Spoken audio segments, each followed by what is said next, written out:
pretty much in his entire career. It's been a little bit different these last 3 starts for Bryce Miller. And you look at some of the stuff. Now, the 4-seam fastball, it's dropped about 1 mile per hour in the last 3. The split, some of these lefties are going to get a fair share of that split. And, of course, a couple of the breaking balls in the slider and the sweeper. 5 will bat left-handed in this game against Bryce Miller. Behind him today, well, you heard earlier a roster move for the Mariners. J.P. Crawford on the IL, unfortunately, for the 3rd time. Weston Wilson getting the nod at third base today. Leo Rivas recalled. Victor Robles is in right field. Unfortunately, Luke Raley continuing to deal with an elbow issue, so Raley is not in the lineup. He normally would be with the right-handed Zebby Matthews starting tonight. Here is Trevor Larnach, having a nice year. Leading things off for the Twins. Bryce Miller's first pitch on the way home, and it misses low for ball 1. Well, the Twins had that incredible walk-off win yesterday, a day game in Minneapolis. They flew all the way here to Seattle. They were able to land at around 7 o'clock last night. Enjoy a nice evening here in our great city. Meanwhile, the Mariners, right as the Twins were landing, the Mariners game was beginning at Dodger Stadium. Yeah, that getaway night game. Mariners did not land until a little after 2 o'clock in the morning. Most guys not making it home until maybe about 3:30 by the time they got to the ballpark and got their luggage and got in the car. So this is a quick turnaround for the Mariners here tonight, with a day game following tomorrow. And just trying to generate some of that energy, some of that momentum. Talked about that with the Minnesota Twins the last couple of weeks. Starting to find some magic. They just made a move with the trade deadline approaching. The Mariners just trying to find some of that energy, but it's tough after that tough road trip. Mariners dropping 2 out of 3 at Dodger Stadium, losing 3 out of 4 in Arlington before that against the first place Rangers. Chopping on the ground, just foul over by first base. This is going to be a tough team, tough matchup for Bryce Miller. They don't strike out a whole lot. It's tougher and tougher to get those punch outs and make a ton of contact. Trevor Larnach, one of them at the top of the order right here for the Minnesota Twins.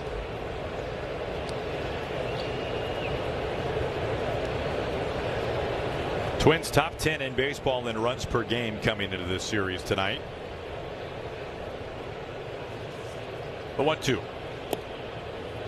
Splitter in the dirt, taking 2 balls and 2 strikes. So Bryce Miller getting an extra day. Fortunately for Bryce, he was not on the flight last night. He flew ahead of the team, so he was able to get a full night's sleep.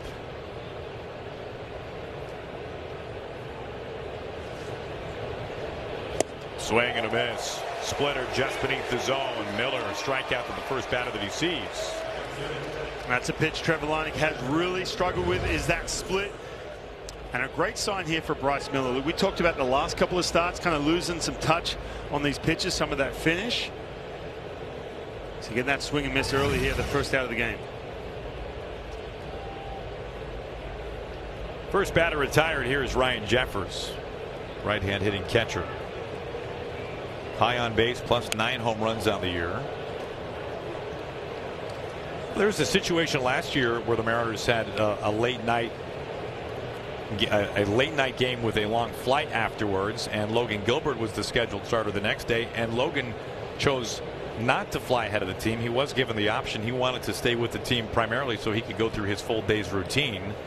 And that was interesting to hear. I talked to him about it afterwards, and it became pretty clear that his routine was more important to him than more of kind of a normal night's sleep. So it's not necessarily assumed that every guy would want to, but in this particular case, given how late last night's game started, a 7:10 start, and the fact that it was a 40-minute drive to the airport, flying out of LAX, seemed like a wise move on Bryce's part. Yeah, and I've done it a couple times where you're pitching the next day, and it does throw your routine off. You're so used to, going to the ballpark, throwing partner, everything else. You're flying commercially on your own. You feel like you're disconnected for a split second away from the team.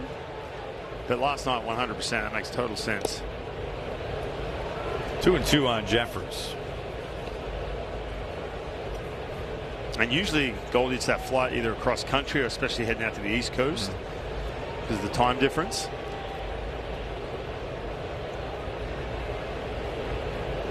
On a 2-2. Foul ball to third. Well, there are not many teams in baseball hotter right now than the Twins. Obviously, that remarkable win yesterday for Minnesota. But if you go back to, I call it mid-June, since the midway point last month, only the Red Sox have a better record in the league than Minnesota. This one stays fair. Wilson charges from the cut of the grass on the money to first base. 2 up and 2 down. Now the Red Sox had that incredible 15-game winning streak, but since the 13th of June, Minnesota 23-15. That's amazing. We saw this team. When did we go to Minnesota? What was that, May? Yes. Yeah, that was back in May when the Mariners went to Minnesota. And you think about it too. Going off 2025, they traded everyone away. Had a lot of names getting sent around all over the place. Their entire bullpen, pretty much. They come into this year too. New manager Derek Shelton. Trying to generate some of that energy. Young players. Weren't quite sure what you're going to see from the Twins in that AL Central. But man, timing is everything. All of a sudden, get hot at the right time, and it energizes the team too when you do make that big, not that big move, but you add to that bullpen. Ownership tells you that they're in. Yeah, the Twins last year, the deadline dealt 3 really good relievers away. Yohan Duran, their closer, Griffin Jacks, who's now with Tampa Bay, and the Louis Varland, who's one of the best closers in baseball right now, an all-star with the Blue Jays. So it is kind of funny when they go out this year, the deadline, and acquire a new reliever. But I was thinking this on the drive in too. Again, at the time, it's everything, right? But Louis Varland, imagine having him in this bullpen right now if they're going to have this run in the Central. Look back on 12 months ago, giving him up. One example of half the bullpen getting taken away. Over to first base, fair ball. Naylor's got it. Miller covering, and a 1-2-3 top the first for Bryce Miller. Mariners TV is presented by Pimco.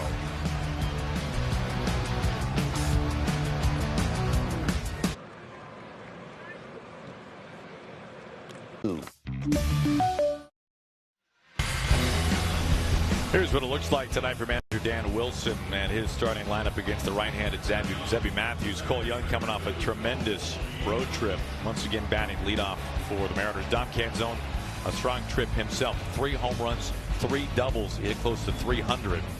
Cal Raleigh facing off against the guy tonight from his hometown in North Carolina. Weston Wilson at third base. Colt Emerson at short, and Robles batting where we would normally see Luke Raley playing in right field, but Raley dealing with an elbow issue. Here is Zebby Matthews making his 14th start of the year. That's been an up and down year for Zebby Matthews, 26-year-old. 8th round pick, really opened eyes, surged his way up through the minor leagues. It's been a mixed bag this season for him. Look at that ERA in the mid-5s.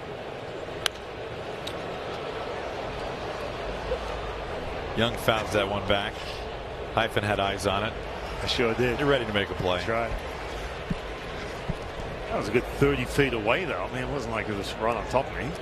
I can't give you that look. It is early. Well, Young had a tremendous series earlier this year at Target Field against these Twins. That was a monster road trip for him as he strikes out. Punch out for Matthews to begin things. Statcast powered by Google Cloud. A closer look at what he throws. Yeah, that tough slider again against Cole Young. I think his slider and his breaking ball, his curveball, excuse me, are the best 2 strikeout weapons. But that's kind of been the issue with him this season, putting hitters away. He's talked about it where he's trying to do a little bit too much with 2 strikes. You can see the stuff that fastball can run up there in the upper 90s.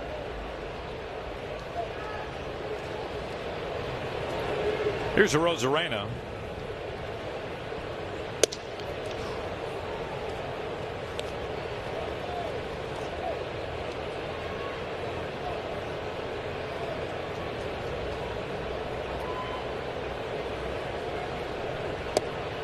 Randy taking low, gets in a good count, 3-0.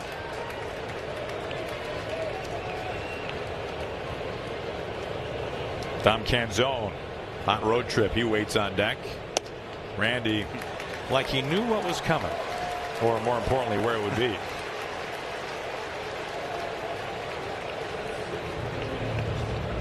I see Zebby Matthews working quick.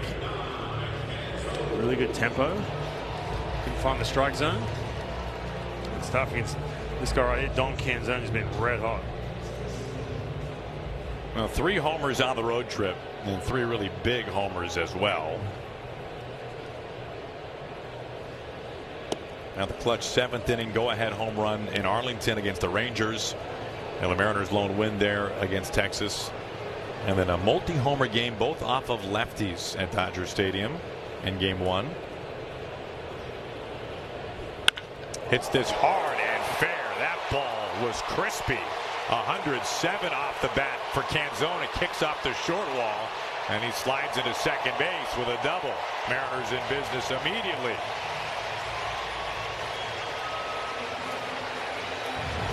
Now, this ball was scorched down that right field line. Again, getting those hands on top of it. We've been seeing plenty of this. Dom Canzone talks about staying up the middle. You mentioned those home runs on the road, Goldie. A couple balls in Dodger Stadium, out to center field. Jumping on that little 92 cutter, getting around on that pitch. Crushing into right field. Infield drawn in. Second and third, one out for Julio. Well, on a road trip where the Mariners allowed a run in the first inning in all 7 games, they now have a chance to get on the board first.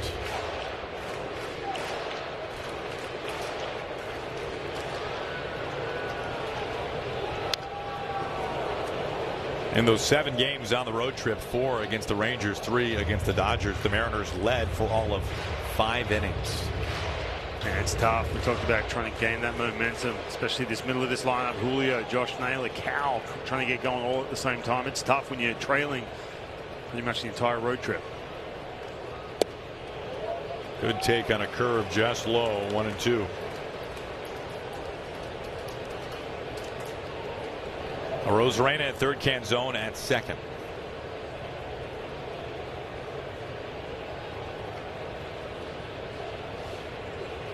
A wave and a miss, chasing a slider well off the plate. Second strikeout for Matthews. Now Zebby Matthews just only had the 1 strikeout his last outing against the Athletics. Went 6 innings, already 2 here, and both off that slider. He's got that pitch working here early with 2 strikes.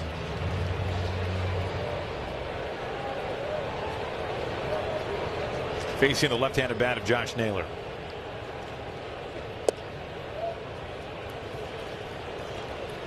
Well, the Mariners had opportunities in that Dodgers series with men on base to get back in the game and weren't able to cash in. Trying to cash in here, second and third.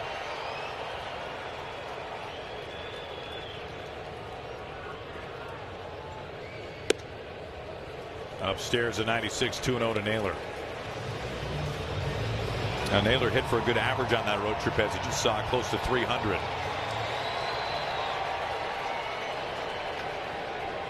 Base hit could bring home 2 here. 3-0.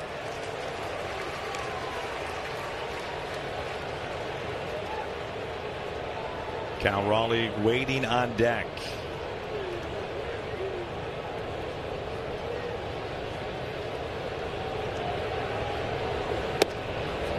Off the plate, a 4-pitch walk. Second 4-pitch walk this inning from Matthews, and the bases are loaded. Now you can see Josh Naylor right there did not have the green light. I was thinking to myself, are you going to give him the green light right here, making plenty of contact, not a whole lot of slug in the month of July of that road trip. But with Zebby Matthews, you walk Randy Rosarena on 4 straight. Put him on the ropes right here. It's something you can handle, Cal. First pitch to Cal. The eyes of Silva, North Carolina are watching T-Mobile Park tonight.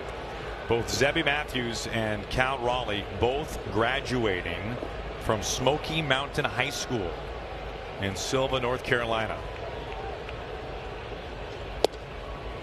Cal graduating in 2015, Matthews in 2018. In fact, the current head coach there, a gentleman by the name of Jeremy Ellenberg, played at Western Carolina for Cal's dad, Todd Raleigh, who was the former head coach.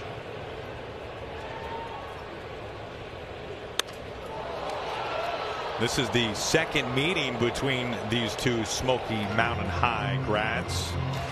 When Matthews faced the Mariners last year, he went 7 innings and gave up 2 home runs, one of them to Cal Raleigh. Hometown pride at stake here. 0-2. On it, fouls it back. And they never faced each other in any travel ball matchups. So obviously the same high school, but I would imagine they probably ran in some similar circles out there in the booming metropolis of Sylvan, North Carolina. Maybe, I don't know. Runners all around, a chance for the Mariners to strike early.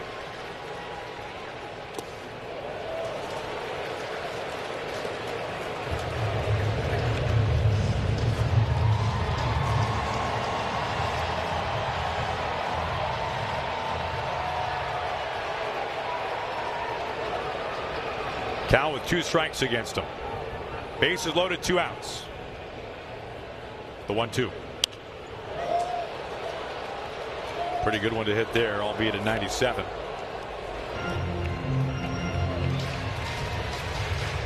Cal got a good swing off. There's plenty of that. This pitch is just being missed in the middle of the plate from Cal Raleigh. Another 1-2. You see Zebby Matthews, they're trying to beat him up. Jeffrey showing that glove. The upper part of the strike zone, trying to get into chase.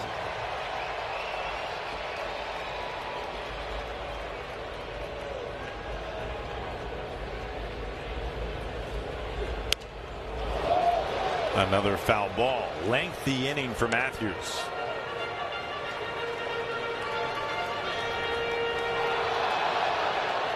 He's walked 2 batters, both on 4 pitches. Has given up a rocket double to Canzone. And the next pitch to Cal Raleigh will be number 9. Already a couple strikeouts, but we talked about this is where he has struggled with 2 strikes, trying to put hitters away, trying to do too much. You saw that breaking ball just kind of spin in the middle of the plate.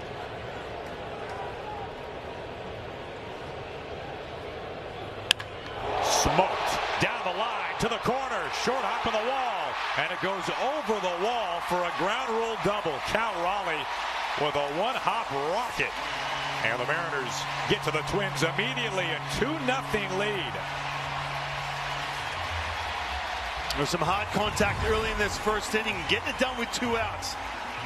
Changeup hanging out over the middle of the plate. Again, Zebby Matthews, this is where he has struggled putting hitters away, and with Cal, he missed the hit. He didn't chase the heater up. Tried the break ball, went to the changeup, and runners are just cruising into home plate. Sight for sore eyes. The Mariners lead, and an early one at that. Strike 1 to Weston Wilson.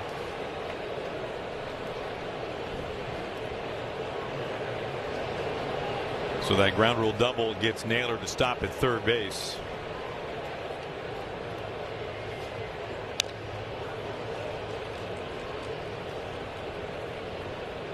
Oh, 0-2.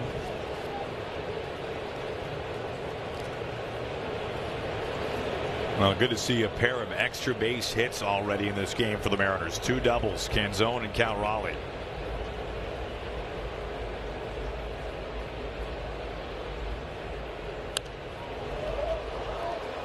Fouls off some high cheese. Still 0-2. Well, that turned out to be a 9-pitch at bat for Cal Raleigh. So you get the pitch count and you get the damage that you're hoping for. Yeah, how many times you talked about during the at bat? How many times do we see those mistakes get fouled back and then get beaten by a hitter up? Not the case. Wave and a miss on a breaking ball down.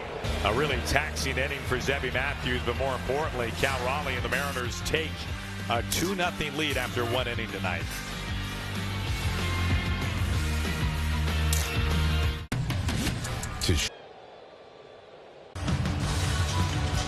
Mariners in front early, 2-0, top of the second, down the Ford Sports Desk. Ange? All right, thanks guys so much. much. You know, all season long we are celebrating 50 seasons of unforgettable moments, legendary players, and of course the fans as well. So I hope you'll join us for that. The pregame show gets going at 5:30. So get your tickets at mariners.com/tickets as we celebrate the top 50 greatest Mariner players of all times on August 8th. Guys, back upstairs to you. Yeah, it's finally here, coming at the end of the homestand. That'll be a really important series, first of all, between the Mariners and the Rays, but the pregame ceremony on the 8th will be outstanding. And, of course, the home run derby the night before after Game 1 Friday night against Tampa Bay. That's a big week. Big weekend coming up. Looking forward to it. Josh Bell leads it off.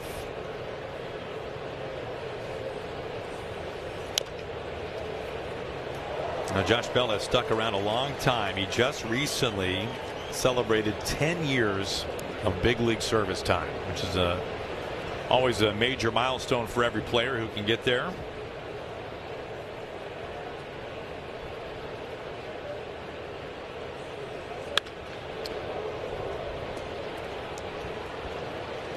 He had those years with the Pittsburgh Pirates. He had 37 home runs in one of those years, and then kind of bounced around a couple different teams. Switch hitting DH and first baseman. DHing tonight. 0-2.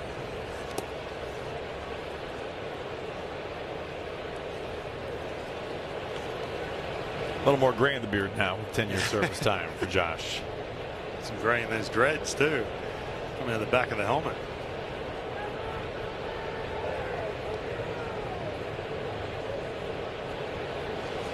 Miller on a 1-2. Looked like he just kind of chopped at this. That was almost an excuse me single. Yeah, it's kind of been his profile the last couple of years. We flashed up the home runs, but talk about that 37 home run season he had. He was an all-star. That was 2019. But a lot of this right here, a lot of the contact with 2 strikes, more of like that old school approach, selling out with 2 strikes. Yeah, but one thing with this team too, him and Cody Clemens have really taken on that veteran leadership inside the clubhouse. Talked about Josh Bell, how big of an impact he's made this year on this young Twins team. Swing and a miss from Royce Lewis.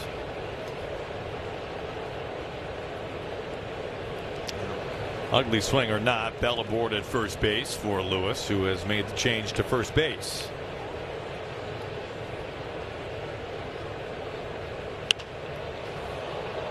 This is into foul territory. Naylor is underneath it. 1 away.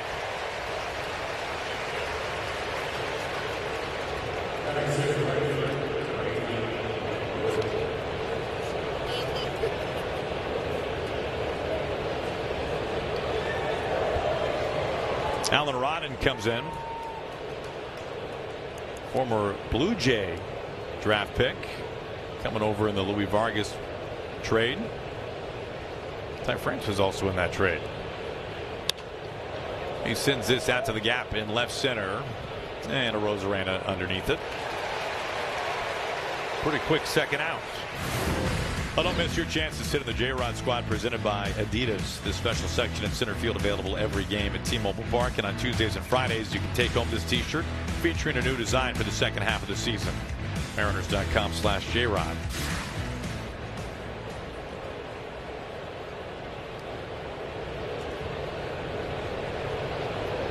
Two outs and a man at first base for Brooks Lee.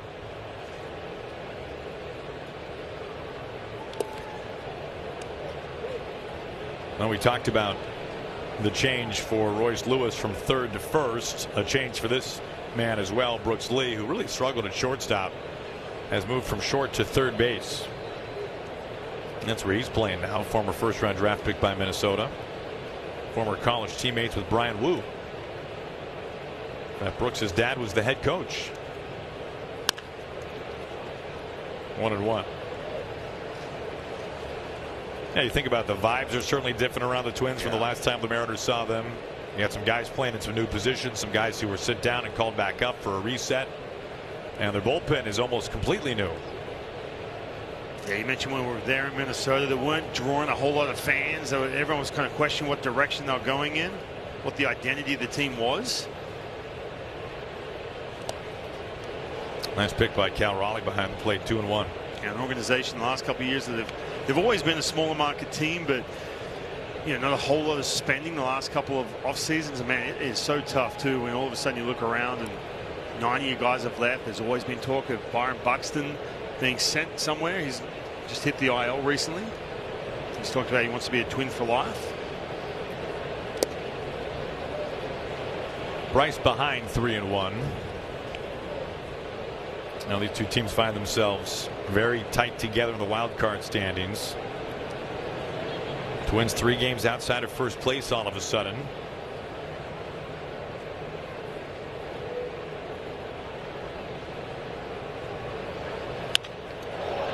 Lee, deep fly right field. Robles is out of room, watching, and it's gone. Game time 2-run homer from Brooks Lee. His 16th this year.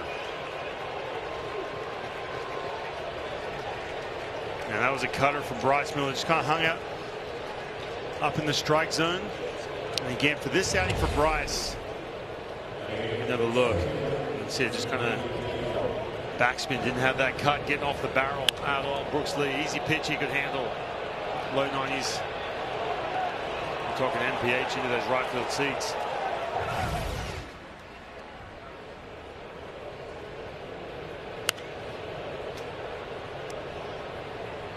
Well, you're talking about Buxton being gone, Luke Keeschel taking his spot in center field, a former infielder who's made the transition to the outfield, a guy who has had Tommy John surgery, so a position player Tommy John.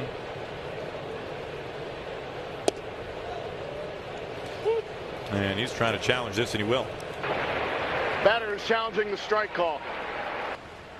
ABS powered by T-Mobile. Looked like a pretty good pitch. Let's find out. Call's confirmed. Minnesota has 1 remaining. So a lost challenge there for Keeschel.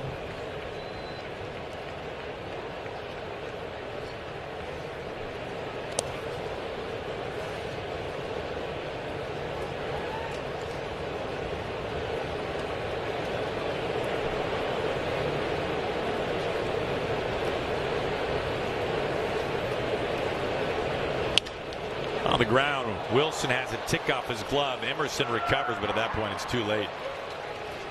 Infield base hit. Third hit this inning for the Twins. Some of these Twins, they do make plus contact, tougher team, and it's been getting tougher to strike out. This pitch is just middle of the plate. And I'll tell you what, Wesley Wilson did a good job just getting in front of that ball, keeping it inside the infield. It's going to be a tough play regardless. Keeschel can run. Here's Tristan Gray. Big outing for Bryce Miller too. We talked about the last 3, and I think going back to 2025 compared to this year, the stuff was back. 96s, 97s, touching 98s, a couple 99s in there as well. He's lost a little bit on that fastball. He's trying to find that again. I think just more of from a confidence standpoint too, knowing that you can be on the attack and get some of that swing and miss back. He just hasn't had that swing and miss, Goldie, these last couple of times out, especially with the fastball. Gray fouls away the first pitch, just recalled with Buxton going on the injured list. Well, obviously, when you think about the lack recently of swing and miss, there's a correlation you'd have to think with the fastball velocity on the heater, but how much does that affect the other pitches as well?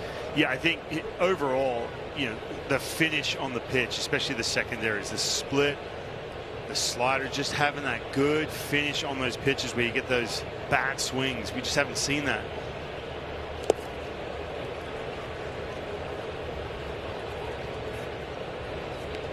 Maybe to be expected. What do you think? That his velocity kind of returned to normal from what it's been in recent years? Maybe a little bit. Look, there has been a bit of a blister issue. He talked about that. He was messing with it a little bit in Miami as well. That's kind of when this kicked off, where he's losing some of that swing and miss.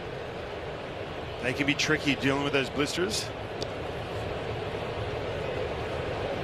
Even after that last start too, just trying to recover and make sure that blister was fully healed, because here's the thing, even though you get rid of that blister, you have a couple extra days, you still in the back of your mind know that you don't want that to come back. You kind of get around the pitch a little bit.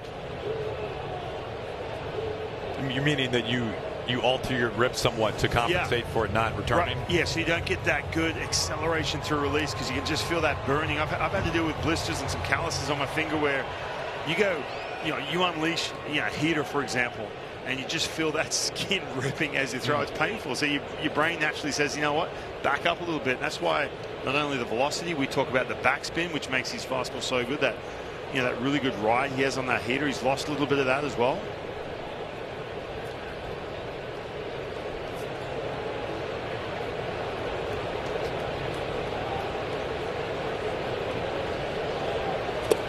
Swing and a miss for strike 3. Gray strikes out. Second punch out for Bryce today. Game tying home run from Brooks Lee. And this game tied going to the bottom of the second.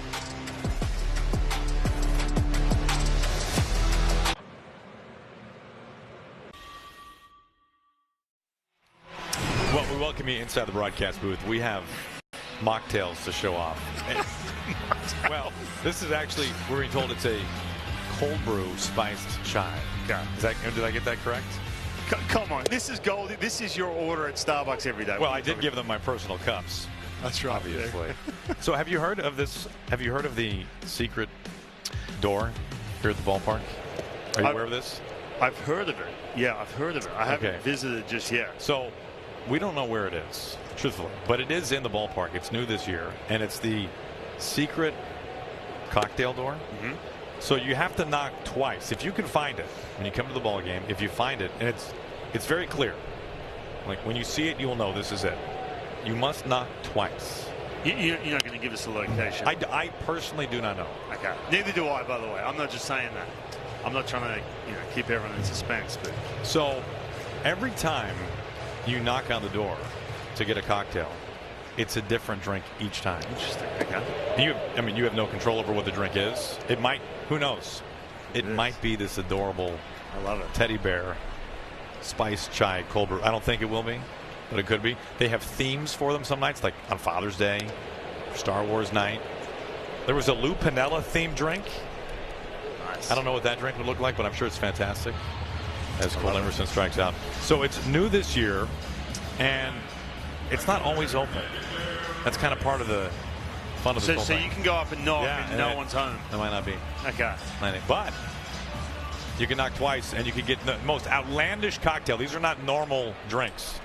These are drinks like you've never seen before. So we appreciate the incredible team from Starbucks, kind enough to bring us our Starbucks inspired secret drink. We allowed to drink these or what? I think they're meant for that.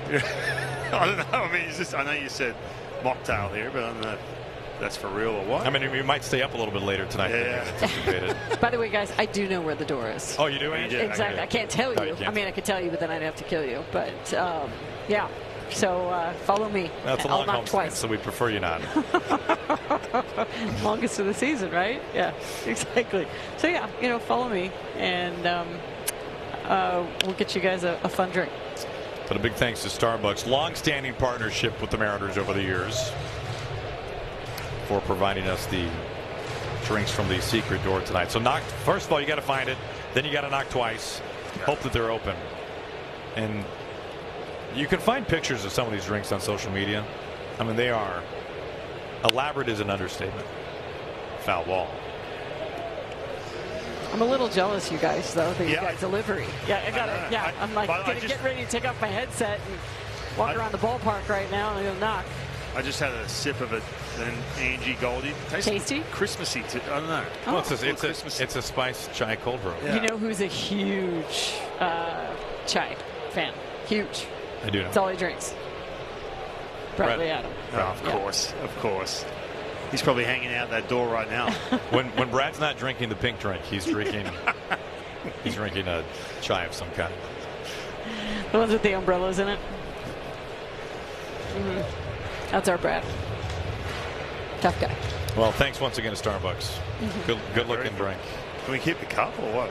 Can I keep it? I don't think they want it back.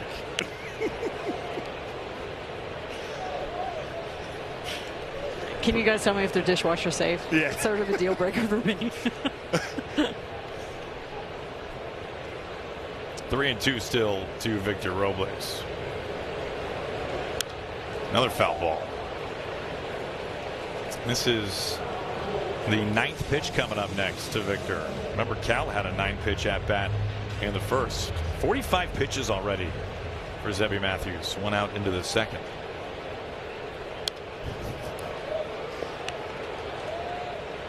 He is not on pace for a long night. No. And that's the other byproduct when you're struggling to put guys away. You get to 2 strikes. It's this too. You talked about the 9-pitch at bat to Cal. Seen it again here. On the hands of worm burner. Lee on the run, and it's in time. 10-pitch AB for Robles. He grounds out. That pitch gets in on Robles' hands. Didn't have a whole lot of at-bats on the road trip. In off the barrel. And Brooks Lee making a nice play, just beating Robles at first base. If you were Zebby Matthews right now, you got the out. You might not know it was exactly 10 pitches, but you know it was a lot. How do you feel after that long of a sequence? A little frustrated because you look up and you glance up and you're looking 47. Young, a charge to right field, and it gets out of here. Go ahead home run. Cole Young sneaks over the wall. Stay hot.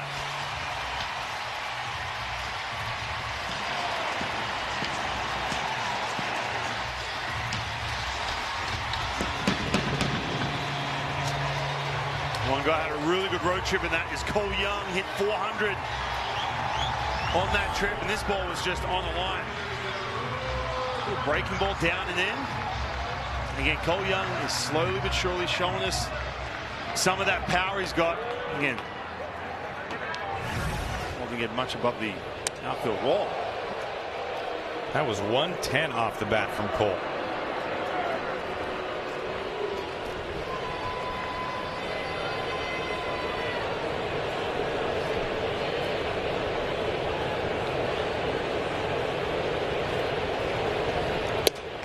To go to the answer question, now you're frustrated, right? Yeah, that long at bat, you glance up, you start doing the math in your head, trying to figure out, okay, how deep can I go if I go, 12 to 15 per inning.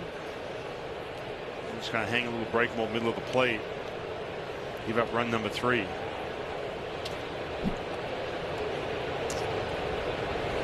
Two-one.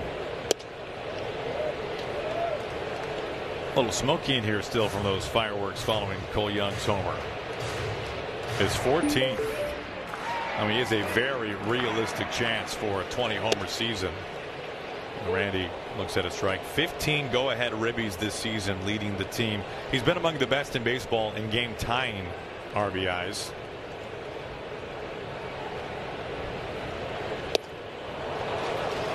Randy strikes out on a fastball over the plate to retire the side, but Cole Young gets the lead right back for the Mariners.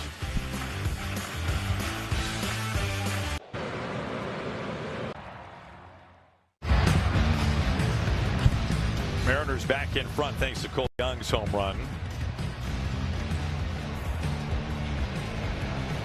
Beautiful night here inside T-Mobile Park. Mariners back home. Long homestand beginning.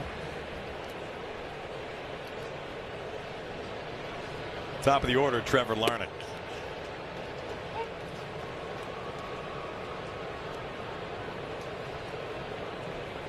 I would say it is not a surprise that the Mariners have scored 3 runs with 3 extra base hits already in this game. I mean, it has been good to see a pair of doubles in that first inning, a home run from Cole Young. And that man right there especially. And they get him going. That presence, what that means when he's hitting. Obviously we saw it last year, but this year too. So the effect it has on the rest of the team. Things are going right for Cal. Larnach calls time.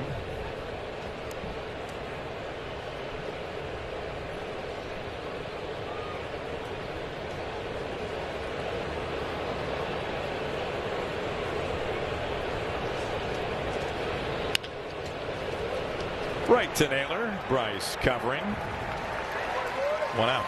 Message now from Jack in the Box. Don't get FOMO. Get my Philly style bonus Jack combos and new Philly Munchie Meal. Welcome to Jack in the Box. One down for Ryan Jeffers. If you look at the state of the Mariners right now and how important this homestand is, you got 3 against these Twins, 3 against the Tigers, and the 3 against Tampa Bay. The reality is, even though it might feel like the Mariners getting hot is a long way off based on how they've played since, let's call it, the 1st of June. I mean, Hyphen, you know this because you've been on the field and because you've seen it from up here. All it takes is one good series from these guys. Yeah. And you get those vibes back and you start to snowball it. And that's the only way right now for the Mariners. For sure. And just, we talk about timing all the time. At what point do you get some of that momentum, that vibe? But this is a tough time. You've got the trade deadline coming up, and not like last year. You question how hard would the Mariners go in regards to bolstering the team. They went and got Josh Naylor, Gino Suarez with the big moves. It just lifted everyone's spirits, everyone's energy in that clubhouse. They're in a situation right now where the rumors are starting to swirl. We've heard a couple names on this team could be on the move, and then also not only that, just okay, look, are the Mariners going to go all in here at the trade deadline? Is the front office willing to go all in right here with the state of this team? So you kind of, I'm not saying you're auditioning for that, but you're in a situation where you want to have that, get that good momentum right before that deadline to tell the people above you to say, look, all right, we're in a good spot. Let's go hard here at the deadline and make something happen for August and September. Time called from Cal. Well, the deadline, which is on Monday, it's the day off for the Mariners. What a bizarre deadline if you are one of a number of teams in the American League, and in particular in the American League West. Rangers and Astros are head-to-head right now. Texas a half-game lead in the division coming into play today. Mariners in 3rd place, but not far back. How much do you bank on a team and your belief that they will get hot, and the fact that they really only need to get so hot to, in theory, take over first place in what has been a very average division? Yeah. And you compare it to, I keep looking at this, going back to 2025. The Mariners are in an interesting situation where they weren't running away with the AL West, but the record was a lot different because everyone's kind of hovering around that 500 mark. And let's not forget, too, the Texas Rangers are aggressive last deadline. Remember, they got Merrill Kelly. They made that move. They've already made some moves, here in Logan O'Hoppe, for example, from the Angels. And they, more importantly, they get Chase Silseth to bolster their bullpen. Yeah, right. And so the team that's that you're competing with the AL West with, they're already starting to get aggressive. I don't think it's going to slow down. It's going to be an interesting couple days here for sure. On the ground over to Weston Wilson at 3rd base, gathers and throws. 2 down. First 2 sat down in front of Cody Clemens. The insurance you get brought to you by PIMCO Insurance. You've heard of Clemens in that incredible game-winning walk-off grand slam down 3-0 in yesterday's game. He joins the Bambino as the only players in baseball history with a pitching strikeout, a 3-homer game, and a walk-off grand slam when trailing by 3 runs. So something he'll be telling his grandkids about. Yeah, me and Babe, we got a lot in common. Amazing. That is amazing. I believe he actually struck out Shohei Ohtani.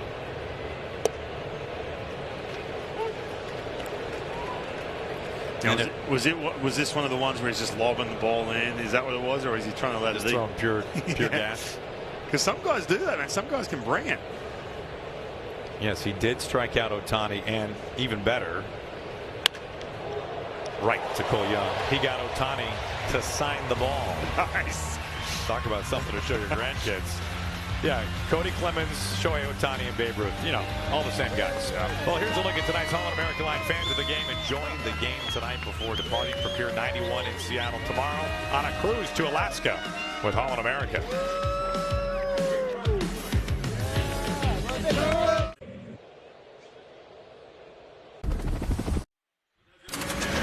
Be here for a legendary gathering of Mariner greats August 8th, 50th season celebration night presented by Daktronics. Franchise icons like Griffey, Ichiro, Roland Smith will be right here at T-Mobile Park. 50 greatest Mariners players unveiled. Tickets at mariners.com/50. What a night that will be.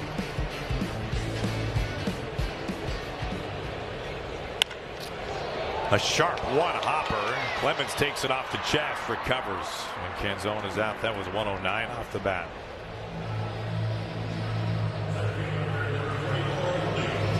He destroys baseballs. Exit velo is a top 10 in regards to exit velocities, up there in hard hit percentage. Well, to your point, is 2 balls in play today, 107 and 109. A double earlier and a run scored.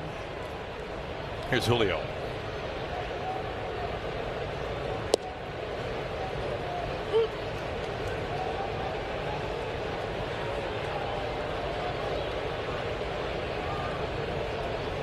Just out of the strike zone.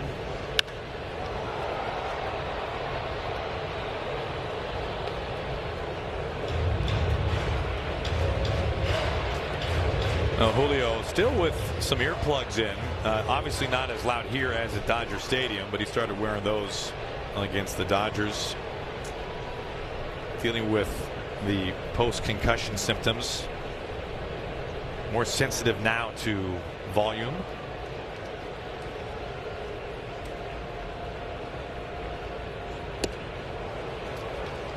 Swing and a miss, chasing a slider. That's that second at bat. He's chased that pitch. Second strikeout, pretty much same pitch.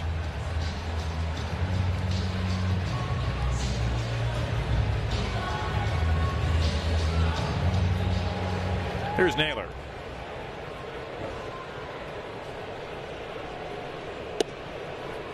On the corner for a strike. Batter is challenging the strike call. ABS powered by T-Mobile. Call is confirmed. Seattle has 1 remaining.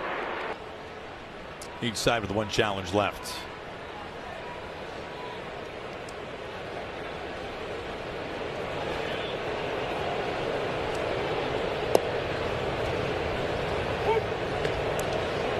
Mariners leading 3-2 on a Cole Young home run in the second inning.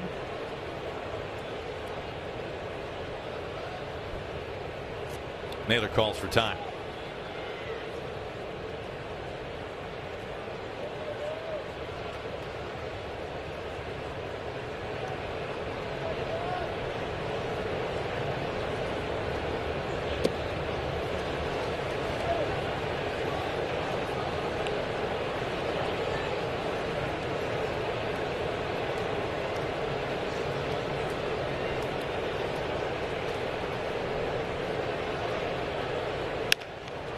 This is up the middle, fielded there by Gray.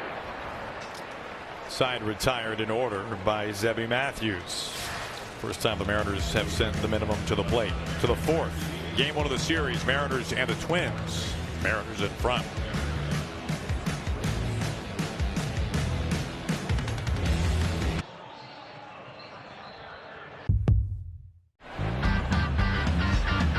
Ken Rosenthal of The Athletic reported just moments ago the Twins have made another move. They have acquired starting pitcher Dean Kramer from the Orioles. That's the second move the Twins have already made.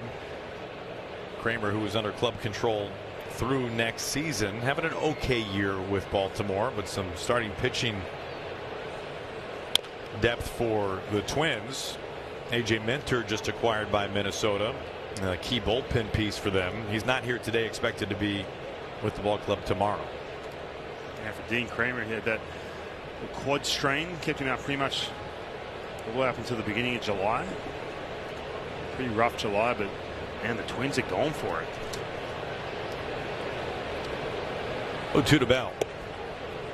Takes inside. And when I say going for it, I think just it's a lot when you're in a situation where you're not running away with the Central. Yes, it's wide open. You got the White Sox. The Tigers are going to sell off here in a moment.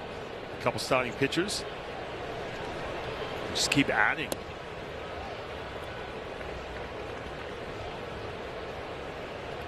Two balls and 2 strikes to Bell.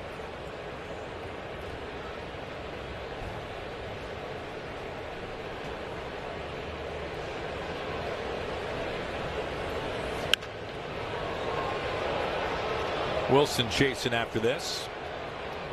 Out of room. Twins rotation 22nd in baseball in ERA. Their bullpen 26th. A bullpen that is near the very bottom in walk rate, close to the bottom in strikeout rate, close to the bottom in batting average against. So the bullpen could really use some help. And to be fair, the group of relievers you're looking at here are a much different group than when the Mariners last saw them. Bell leans into this, a high fly. The yard will hold it. Robles is at the warning track. Hey guys, we've talked about the Mariners facing the Rangers and the Dodgers on this trip, and the fact that the Rangers and the Dodgers scored in every game in the first inning. Well, today it was the Mariners who did that, and if it felt like it's been a while, well, it has. 30 games since they scored in the first inning. You have to go back to June 24th against the Pirates, and it was something that Dan Wilson was talking about today, getting to the starter versus waiting to get to that bullpen. It's tough to play behind. Well, that does seem like a long time ago, but I can believe it. I mean, the Mariners, it has been a struggle, obviously, and something that has to start to change for the Mariners if they want to get to where they believe they can be. Royce Lewis, deep fly, almost the same spot. Victor Robles lined up for it again. I just feel like so many times throughout this season you look up, it's the 5th inning, 6th inning. Whoever's starting against the Mariners doesn't have to be a high-end starting pitcher, but you're giving up a couple scattered hits, and the Mariners just trying to get something going. You see some of that late offense. Even down in LA as well, they got Eric Lauer, who a guy that you feel like they could handle. I know he's been much better as an LA Dodger, that's for sure, but the Mariners started to get some good swings off the back end of that Dodgers bullpen. Thinking yourself, man, where was this a couple innings ago to try and get some of that momentum? A little hesitation there from Bryce, something he works in every once in a while.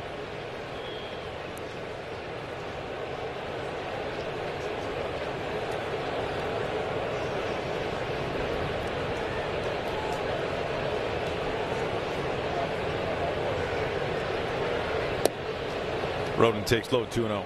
You see that Roden, that leg kick, it's kind of a little bit different. It's kind of long. That's where Bryce Miller would do this, that little hesitation.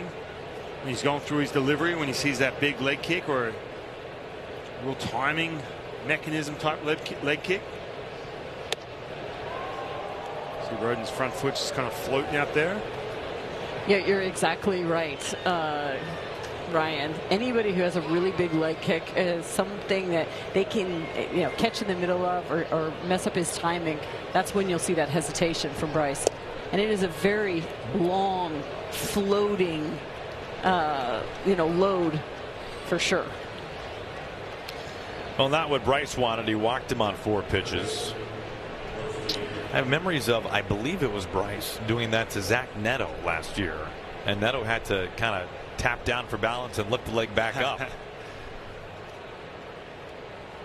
We saw him do it with Duran with the Red Sox.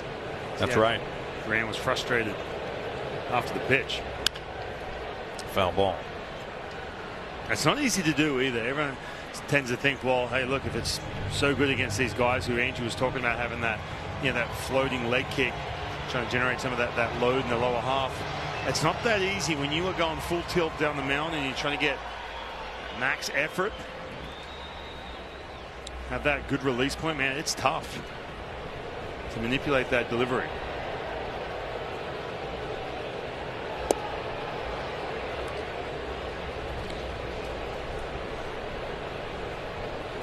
Ball and a strike to Brooks Lee.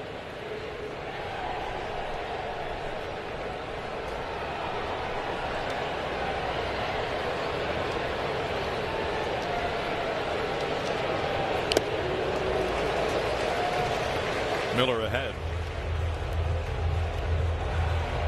Well, this is a big pitch right here for Bryce Miller, just to get his confidence back to where he can finish guys off. We talked about some of the finish he had on some of these secondaries. If he can get that split below the strikes and get a nice swing and miss, we haven't seen the same amount of swing and miss these last couple of innings.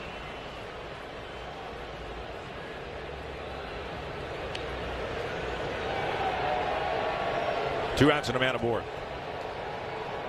Long hold, 1-2 coming. Victor Robles, a busy man out there in right field, puts it away.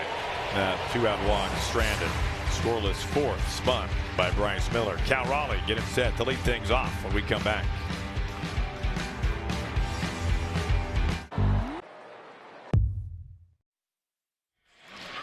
Stream Mariners baseball all summer long with Mariners TV, presented by PIMCO Insurance. Fans in Washington, Oregon, Montana, Idaho, Alaska, and Hawaii can stream regular season games for just $19.99 a month. National exclusivities apply. Mariners.tv. Cal Raleigh, 2-run double his first time up in a long, really good at bat. 9-pitch AB. You got that changeup. That ball in the right field. Catcher is challenging the ball call. Both sides down to 1 challenge.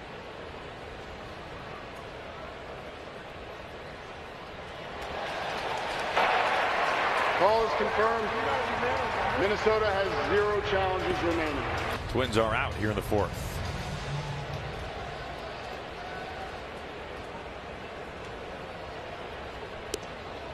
Going upstairs. And it was that pitch right there that Zebby Matthews couldn't get Cal to chase. That's what extended that at bat. Tried to go that slider and that changeup. Left field, Larnach. 1 down.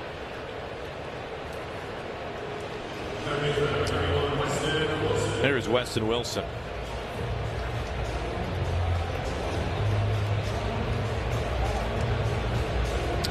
We were talking earlier about the extra base hits, and good to see them early in this game. 2 doubles in the first for the Mariners, a 2-run first inning.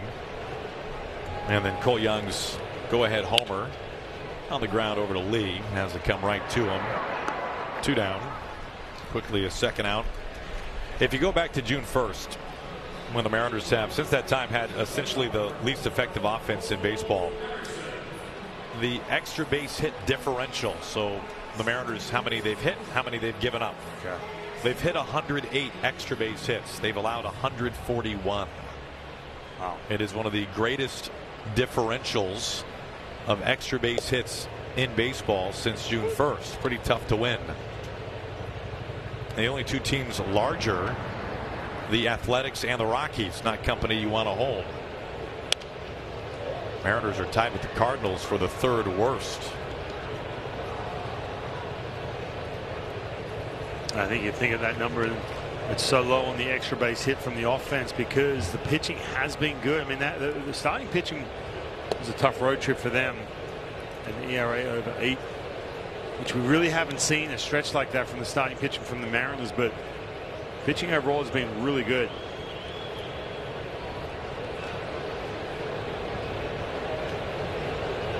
Yeah, it's not a surprise you look on that road trip and the games the Mariners won. Well, in Arlington, big home runs in that game. Obviously, Canzone, the 7th inning 3-run blast. And then game 1 in Los Angeles. This is not going to happen every night, but a season high 5 home runs for the M's. And they needed every bit of them. Dodgers made that game close late.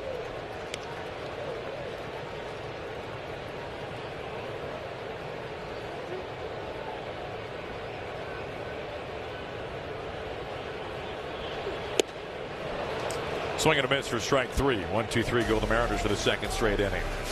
Well, a great hitter who shared both these uniforms, the one and only Nelson Cruz, who will be here over 50 seasons weekend. One of the captains in the home run derby. Maybe a couple of coaching points. Yes, please give them to me.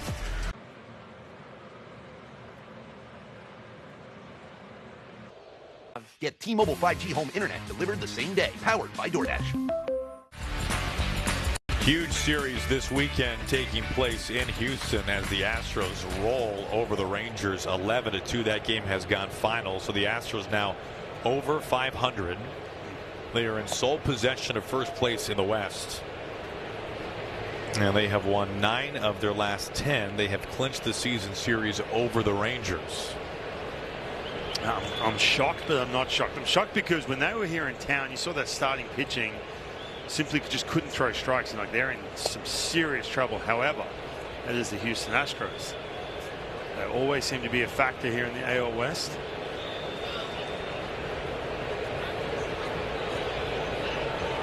The Astros have taken first place in the division, and they are over 500 for the first time since April 6th.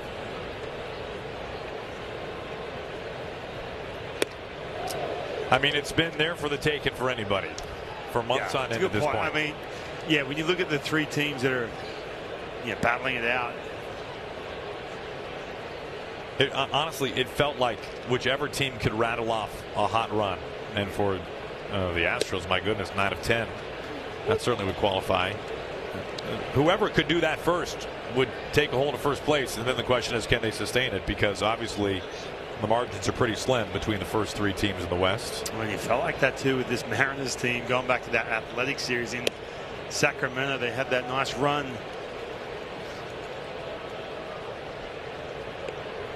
Won 8 straight. Pitch looked pretty good, but ball 4 from Bryce Miller. He's walked 2 of the last 3 hitters now, dating back to the 4th inning. Tying run is aboard for Tristan Gray.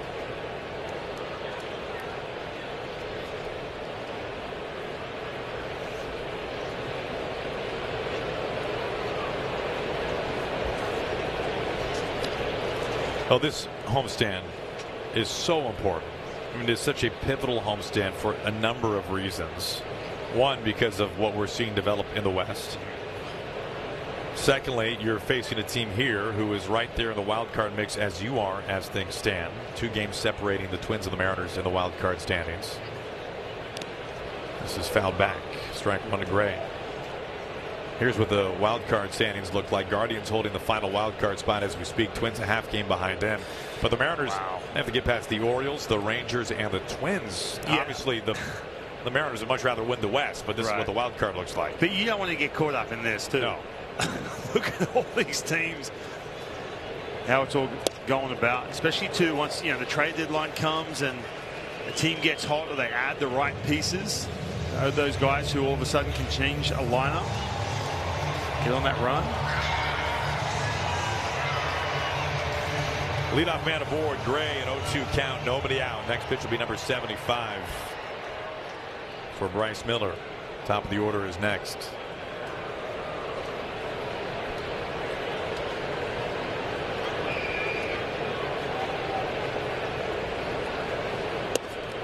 Just missing. But you think about the quality of competition on this homestand: Twins, Tigers, and then Rays. Then you go on the road for a brutally tough road trip, and it would be that way for any team in baseball. At the Yankees, at the Astros, at the Brewers. Nice pick by Cal Raleigh. It doesn't really slow down when you get home, too.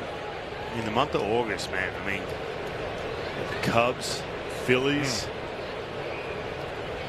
Then you look at September, not looking too far ahead as you look through the entire schedule. But look, the month of September is really in your favor. But man, August can be turned into a bit of a gauntlet with some of the matchups. Swing and a miss. Splitter strikes out Gray. 1 away.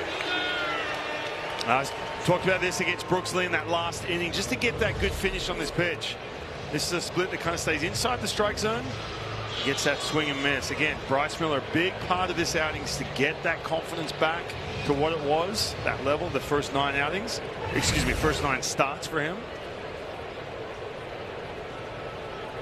Here's Larnach for the 3rd time. Low ball 1. He's gone to that split a ton. He's lost a little bit on that 4-seam as the game's progressed.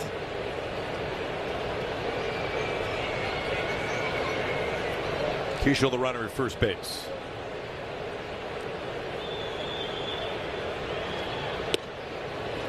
On the edge for a strike.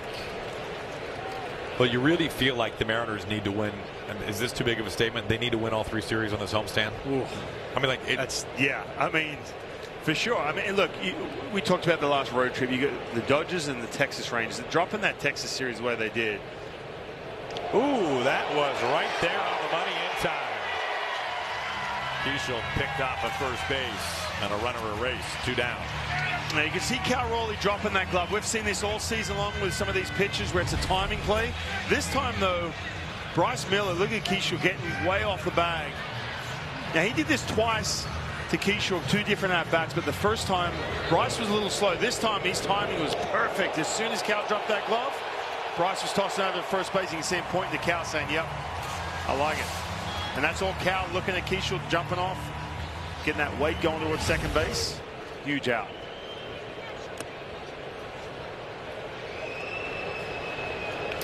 You know, the wild thing is the only way the Mariners can finish this homestand with a record above 500 is with 2 series wins and a series sweep.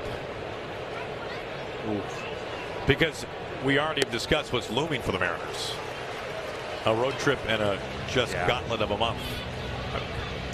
Yeah, and look, we saw the Rays down in Tampa, where, matter of fact, you know, just how dynamic that lineup can be.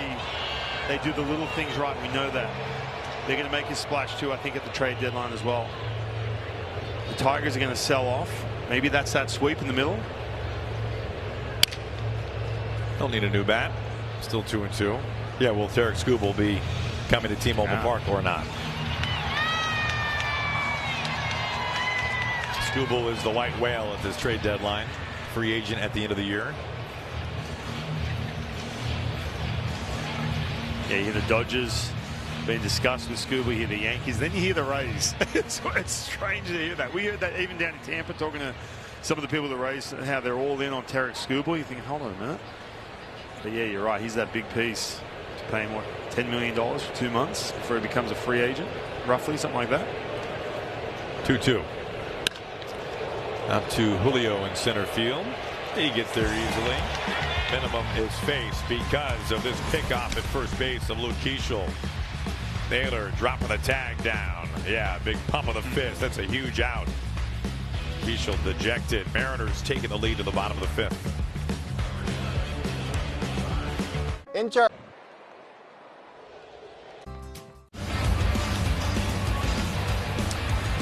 Bottom of the 5th inning, Mariners in front 3-2. Inside ball 1 to Victor Robles. 10-pitch at bat last time up for Victor. He's in the lineup today against a righty. Luke Raley is not in there, continuing to deal with that nagging elbow.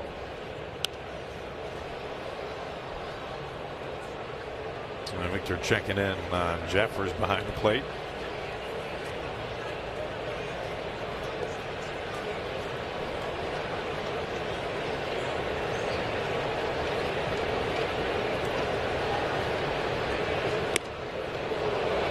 And that just got him.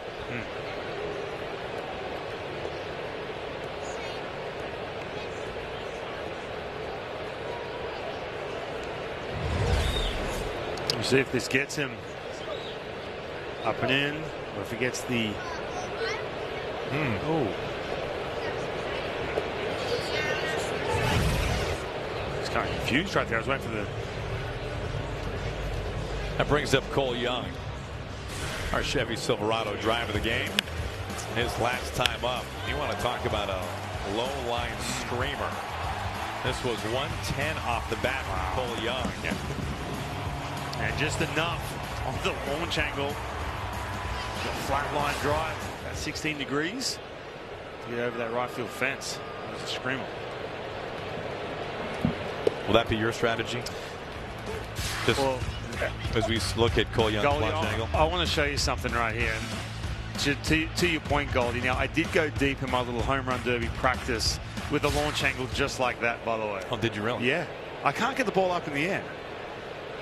That seems like a problem. It does. I've got some exit velo. They're flashing up the exit velo. I was getting a couple. What'd you get? I was getting some 92s, 93s, 97, then 100. The ball I hit out was 101, but it was flat. And I'm like, I've got to somehow figure out how to get the ball in the air, Goldie. However, keep this in mind too. It's not, well, if you get the ball in the air, usually as the launch goes up, the exit velo drops. So if I can be around 23 degrees, to be precise. Well, you are a very precise kind of guy. Oh, man. I was sore afterwards, though. Really? I was swinging so hard. Oh, yeah. Now, did you find a good rhythm and tempo to catch everything at the front of the plate? Like, are we pulling everything really well? I was hitting the ball up the middle of the field. I didn't have the juice to be hitting the ball up the middle of the field. I'll tell you that right now. And then I was just hooking everything foul. I was overcompensating. rolling over everything. But yeah, you know, Cole Young's home run reminded me of my practice home run, Goldie. I'm sure he'll say after the game that's what inspired him. You saw the video. 3-2 on Cole. You know you're never going to hear the end of it if I hit one out. I can't. I have full faith you will hit at least one out. And I am. Oh, thank you. I will be overjoyed for you. I don't believe you. Oh, come on now. Yeah, you're banking on me just to hit everything to the where the second baseman would usually stand. Well, I know you're an oppo kind of guy. You know, at the home run derby this year, I remember there were some, let's call them former contestants who have quite the bit of resumes talking about the home run derby. I could not believe their discussion talking about not getting too pull happy in the home run derby. Right. I thought, what are you talking about? Robles taken off. This is screamer foul. I mean, can you hit a ball to center field or the opposite way for a home run derby? Yes, you can. Now, maybe former pitchers can't do it, no. But you're going to be pretty. Yes, look at every spray chart of every home run derby. It is 99% pulled homers. That's how it works. So I will say this though, you know, we've always heard over the years that the home run derby can mess up your swing. I kind of get it because I've spent 90 seconds doing it. Robles taken off again, another foul ball. Now I'll wrap it up with this. It was fun, man. I was out here on a Monday afternoon. You guys were on the road. Was hanging out. Each row was on the field. Hit with me. I was super nervous. Was it just one after another from him? He was taking it easy. I feel like I was watching him swing. I'm like, no. He's going to put on a show in this home run derby. It's going to be epic. But I felt like he was kind of taking it. He's still launching balls. But he was going like 80%. It was impressive though. Pitch number 9 to Cole Young is strike 3 called. Mariners with one challenge remaining. Okay. Yeah. Well, first they are appealing to whether or not he went around, and the third base umpire is now saying he does not go around. So now the ABS challenge. Batter is challenging a strike call. A lot of moving parts there. Everyone waiting to find out. Just getting. Calls confirmed. Seattle has 0 challenges remaining. The top of the zone. So both teams out of challenges here in the 5th. Man, this is a tough one too. I thought Cole had a really good case. You see the bottom of that baseball just clipping the top of the strike zone. Now, I was talking to some of the hitters about the challenging, and remember when Cole Young left that ball, you know, middle away in Miami, and looked like it was going to be, you know, a pitch that was easily going to be challenged. But I was talking to some hitters about this. That one ended the game. Ended the game. But hitters get so hyper focused on a spot. Like if you're hunting something middle in, or you're looking at a breaking ball down and in, or something like that, and then all of a sudden there's a heater which can freeze you. We see hitters get frozen all the time on the outer half of the plate, and you think to yourself, why are you challenging right there? Because you're so hyper focused on one part of the plate that you cannot recognize the pitch when you get frozen on another part of the plate. Interesting. Yeah, it was. It made a lot of sense, but that pitch, man, I thought he had a case.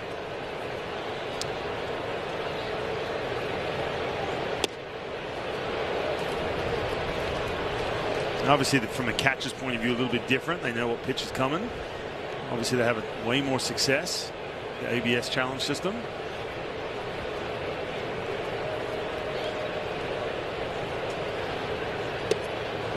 Swing and a miss. Arozarena. Strikeout victim number 9 from Zebby Matthews tonight. Message now from Papa Murphy's. Great pizza doesn't have to cost a fortune. Summer selects at Papa Murphy's are just $8.99 all summer long. We make it fresh. You bake it hot. Papa Murphy's, the way pizza should be. Matthews' season high in strikeouts is 7. He's now 1 punch out shy of double digits. Strike 1 Canzone. And you're thinking that potentially is going to be an issue for him, putting hitters away early on in this game. Cal with that 9-pitch at bat. And a couple other 2-strike misses, but all of a sudden he's gotten in that rhythm. Career high.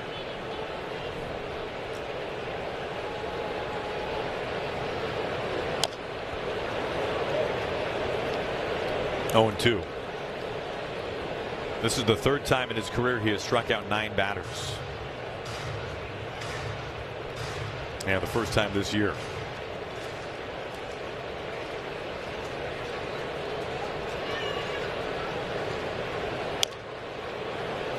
Canzone gets a piece to stay alive. It has taken a toll on his pitch count, however. 92 pitches.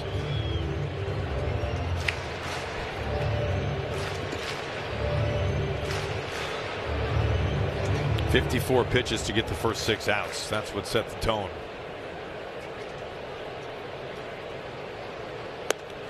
A career high 10 strikeouts as Canzone goes fishing for one way up. 10 punch outs through 5 innings for Zebby Matthews. But the Mariners have the lead. It's on to the 6th on a gorgeous day around town. 3-2 Mariners.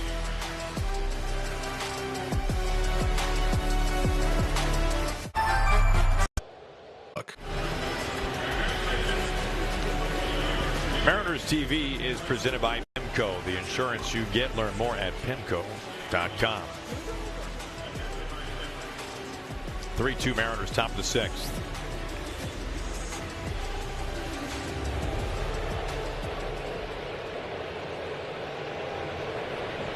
Jeffers, number 2 hitting catcher.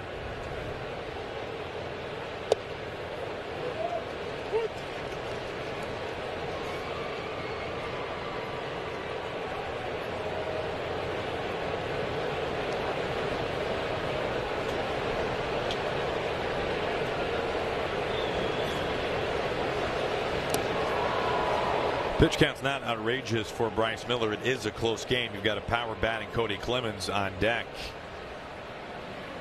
Left-handed Ferrer getting loose.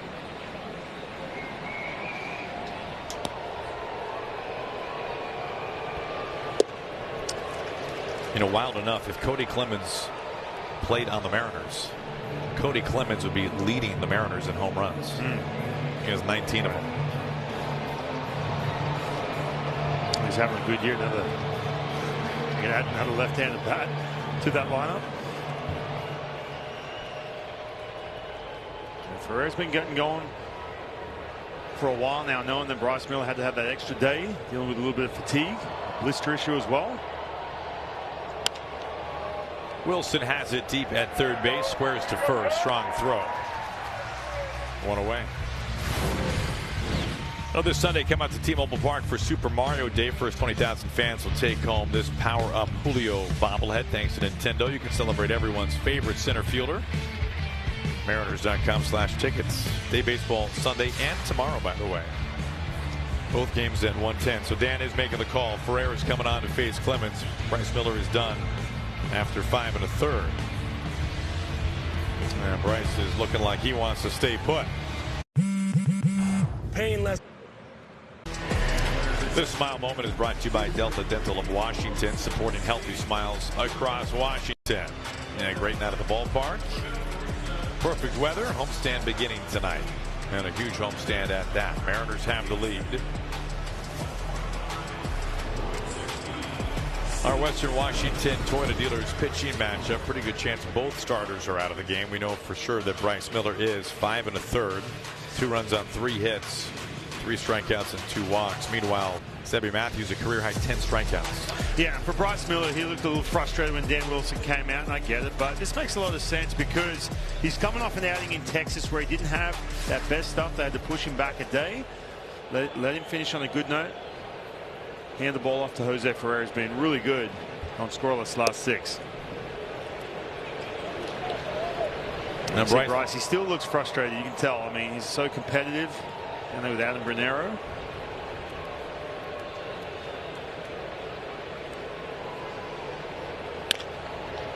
This is chopping just fair over to first base. Ferrer gets there.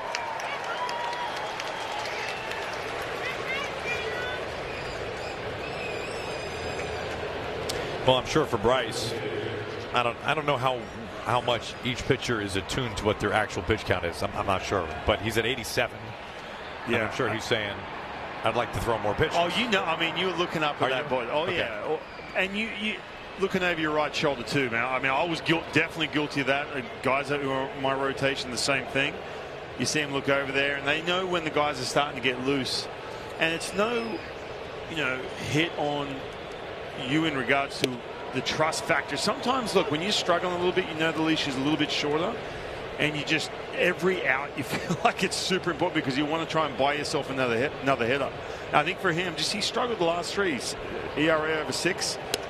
Stuff hasn't been the same, dealing with the blisters, so it makes a lot of sense bringing in Ferreira here in the 6th inning. Well, you can understand if this is part of the calculus, the Mariners are trying to be more careful with him. Yep. To get him so that he can get back on a regular rotation. As you mentioned, the Mariners did have to push him back. And maybe they think that a slightly shorter outing here tonight will help in that effort. And we've seen the urgency too from Dan Wilson. I mean, big pitch right there from Ferreira with that strikeout. Twins hit the minimum to the plate. Ferreira takes care of the 2 batters he faces. Mariners take the lead to the bottom of the 6th.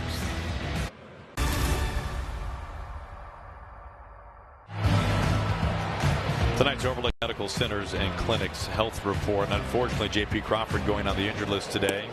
A wrist issue. Leo Rivas recalled from Tacoma. 3rd time on the IL this year for J.P. Crawford. He began the game on he did actually. He began the season on the injured list. And then you remember earlier this year he was hit on the hand by a pitch. Had to go on the IL because of that as well. So been a tough year on the health front for J.P. Crawford. This is maybe the last batter for Zebby Matthews. He has struck out a career high 10 batters. He is nearing 100 pitches. You've got the lefty Cody Funderburk, one of the all-time great lefty names, with left-handed hitting Josh Naylor due up next. And 2 of those strikeouts against Julio Rodriguez with the same pitch, that slider. See if he goes back to that pitch. If Julio can lay off, get another hitter. He's something he can handle, middle of the plate.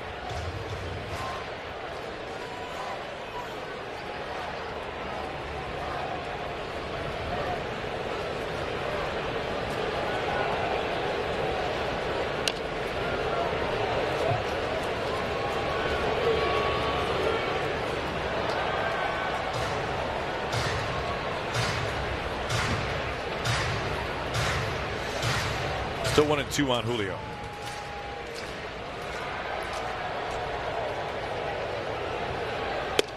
Up high.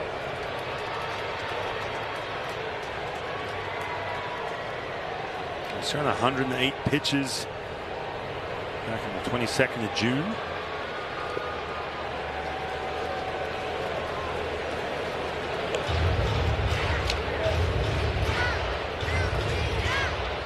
A good count he can hit right here. 3-2. He's laid off that slider. Time call.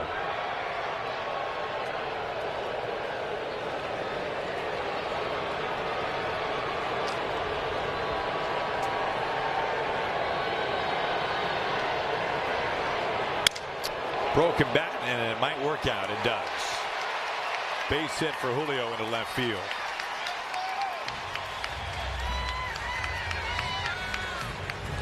And just enough to off the barrel, but a heater up and in, 96 miles per hour. That goes down to hero. Julio aboard. Naylor coming up, and he will face Cody Funderburk. We got a pitching change. Listen to the. This portion of the game is brought to you by UW Medicine at Harborview, backed by research and innovation. UW Medicine delivers all care at this King County-owned hospital. UW Medicine at Harborview, a higher degree of health care.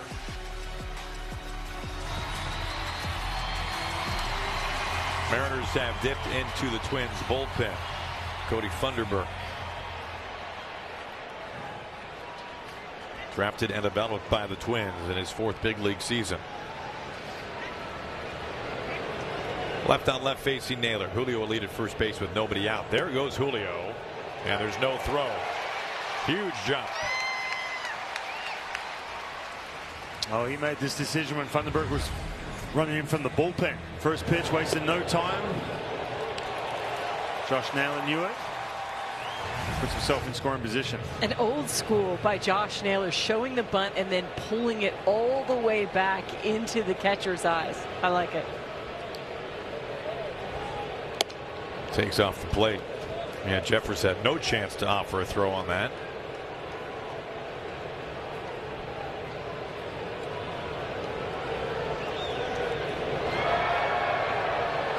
Funderburg has been tough against lefties.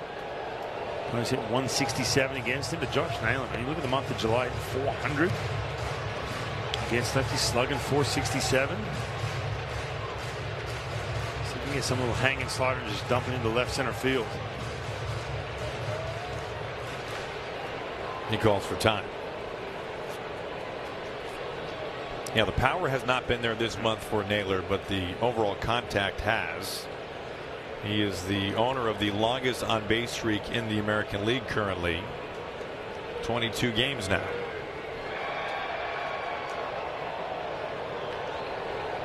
He reached earlier with a walk. Ground ball to first base. He moves the runner.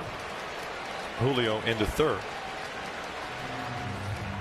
50 season celebration weekend almost here. Ichiro headlines the Alumni Home Run Derby August 7th. Top 50 greatest Mariners unveiled in a legendary ceremony August 8th. And fans can score an exclusive pin on August 9th. Mariners.com/50.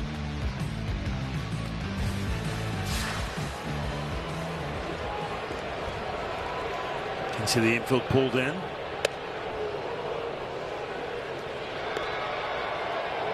Strike one to Cal Raleigh.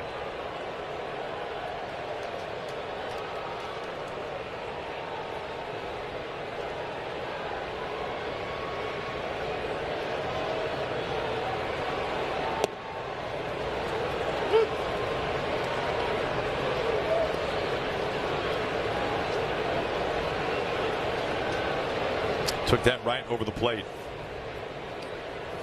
Maybe looking for something else.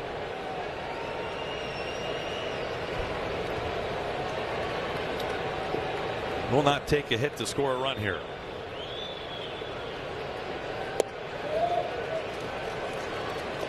In these situations, were you trying to pitch down? Trying to avoid a sac fly? Honestly, in this situation, and it was the same back then as it is now, swing and miss is priority number one. How do you get that swing and miss? What's the best way to get to 2 strikes and put someone away? Popped up in the air, but not where Cal wanted it. Now pop up just as good as a strikeout. Lee makes the catch. And to be honest with you too, you don't want any of that hard contact when the infield's pulled in to sneak its way through. And then you pull your hair out on the mound when that happens. That's a big run out there at third base in a 1-run game. Here's Weston Wilson, infield back now with 2 down.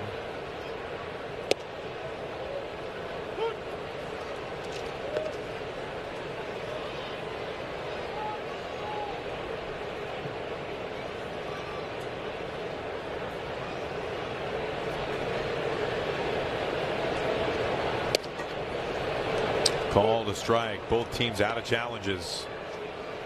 And Wilson maybe just asking there if that's the far boundary of the strike zone.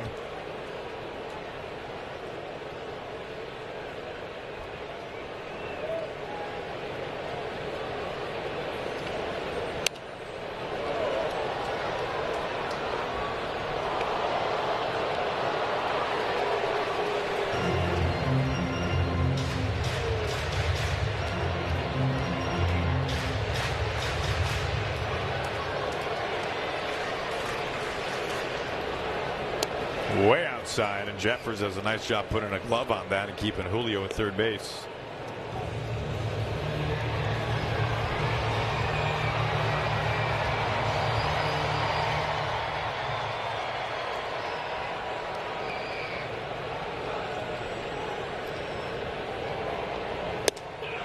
Well, that is where the Mariners have been vulnerable recently. Up in the zone. A strikeout to Wilson, and Julio stranded a big run left out there at third base. Pizzardo getting set to come in for the 7th. Yeah, dream the possibilities. Pizzardo remains on the mound in the bullpen, and a front row view for everybody out there in the pen. Pizzardo getting ready for at some point here as Ferrer stays out there facing the right-handed bat of Royce Lewis. Got a lefty on deck, then a switch hitter.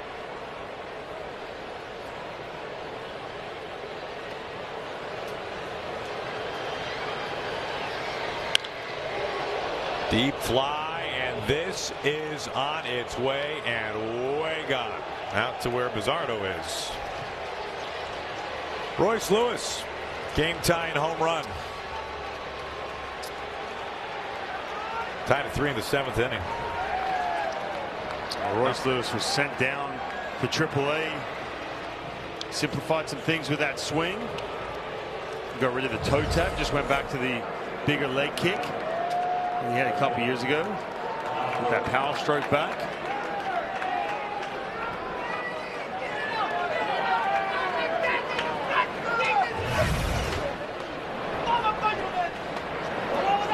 Right back where we started, tied at 3 now. Yeah, I mean, he was hitting 159 before he went down. Now trying to get this back right here, this thump back in that bat. Came back from that AAA stint. APS up just under 800. Foul ball rode him. 0-2.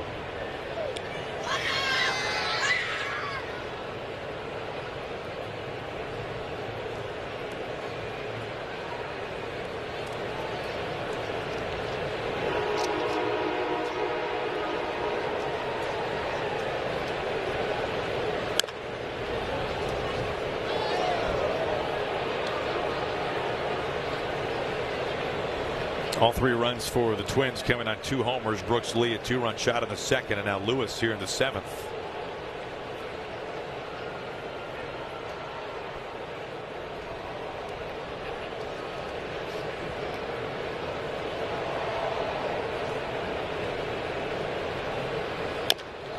Big chop off the plate, and who's going to get the first? Ferrer, not in time. You had Naylor and Young converging. Is there something to challenge for the Mariners? I see Roden wants to take another look. It was like Ferrer was falling off the mound towards third base. Plenty of time, just couldn't find the bag. You get over there, and if you don't pick up where the bag's at, all of a sudden you start trying to put your foot down, figure out where it's at. You can see how far away he was, that right foot, to get to that base. And Goldie, look, when you're struggling, you come off that tough road trip, you drop 5 to 7, everything gets magnified. Plays like that.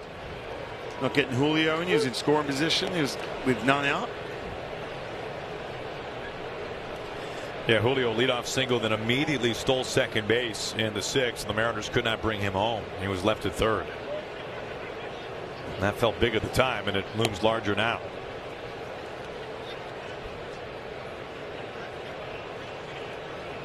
Ball to strike to Brooks Lee.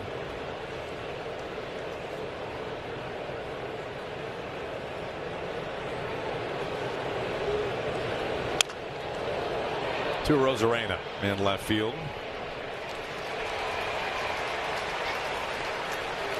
One down. And now Dan will make a move.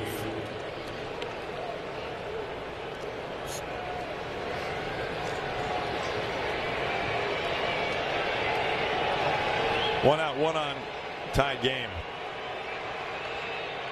Ferrer's coming out, Bizzardo's coming in.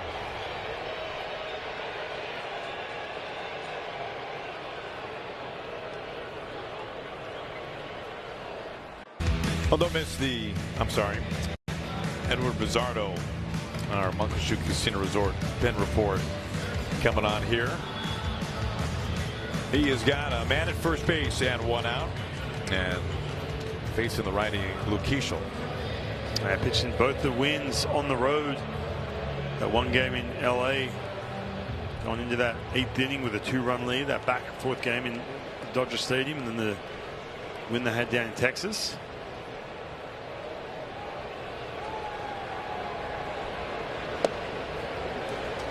Strike 1 from Bizzardo, so he's got the number 8 hitter Keeschel. Lewis, a game tying home run to begin the inning. Runner at first base is Rodin.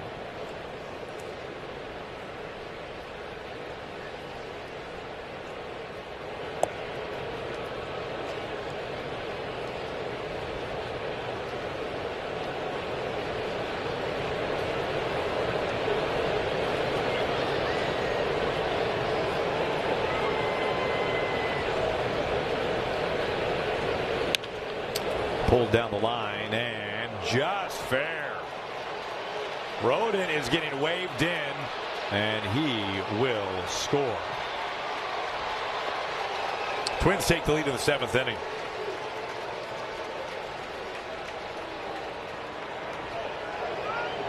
Man, that's tough. You got to run out of scoring position. Pitch just leaks out of the plate and keeps those hands inside this baseball, able to keep it fair down the left field line.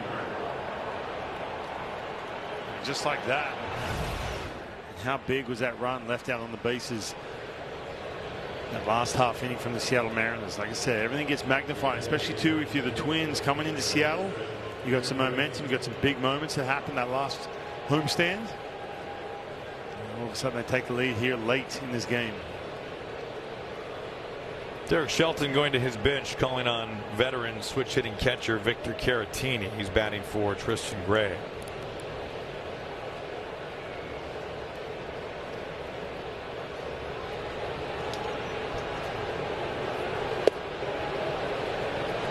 Over the plate for a strike.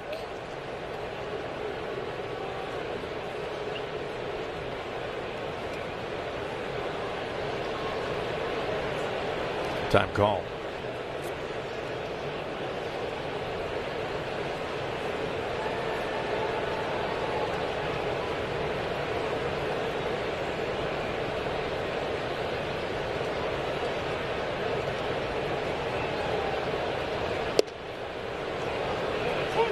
There's always a reason why, and I'm curious what that reason is. I'm sure Dan will talk about it once the game is over with, but I thought that Bizzardo would be coming out to start this 7th inning.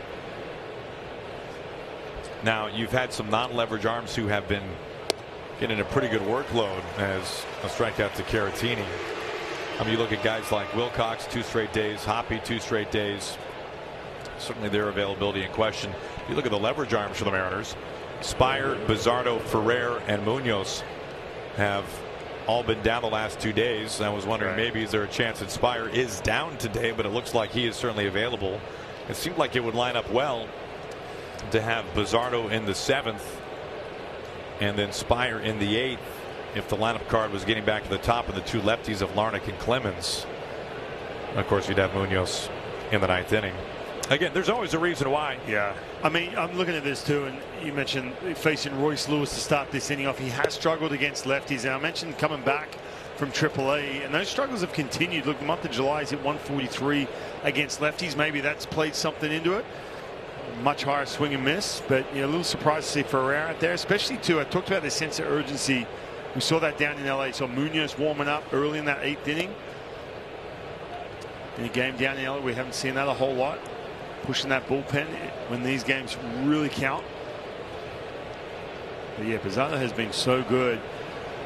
And then you mentioned he handed off to Gabe Spire, trying to match up to some of the lefties later on in this game.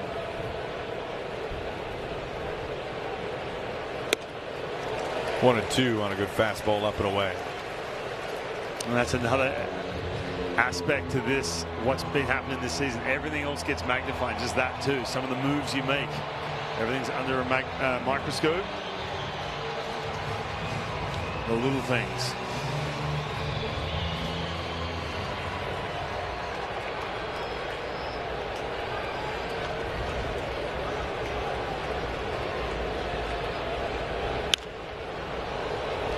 Slicing out towards left center field. Now Rosarena there. Twins take the lead 4-3 as we stretch.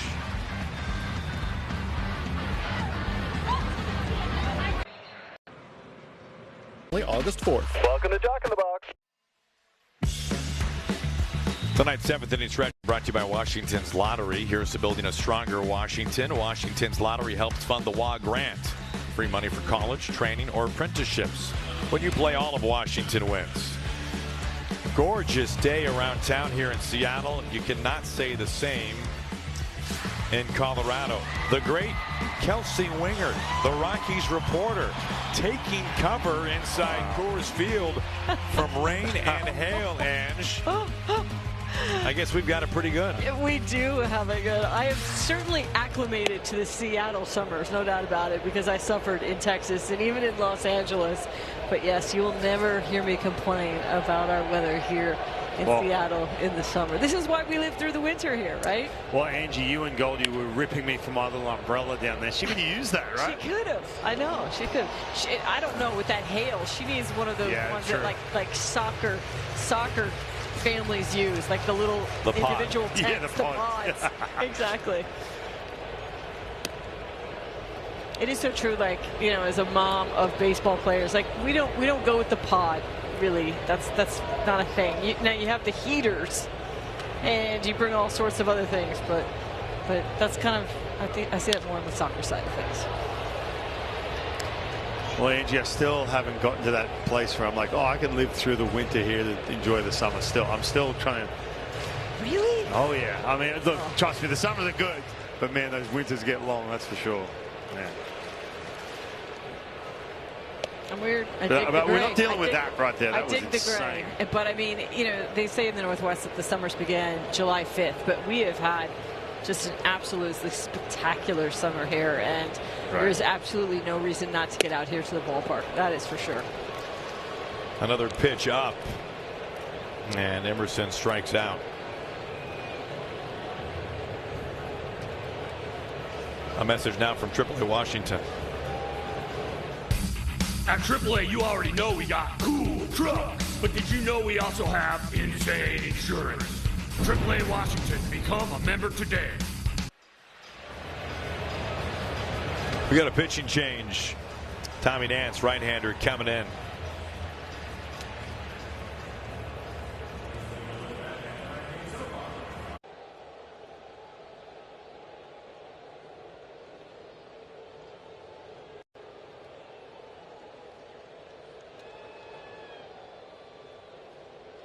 Let's go places. This copyrighted telecast is presented by authority of the Seattle Mariners and may not be reproduced or retransmitted in any form, and the accounts and descriptions of this game may not be disseminated without the expressed written consent of the Seattle Mariners.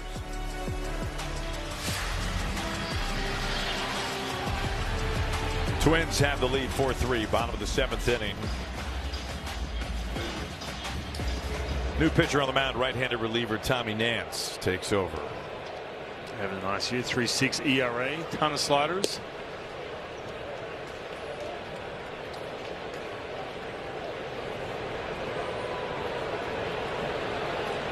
And that's that pitch of Robles. A lot of all these righties are going to see about 50% of that. There's two of them right there. He was acquired earlier this summer by the Twins from the Blue Jays.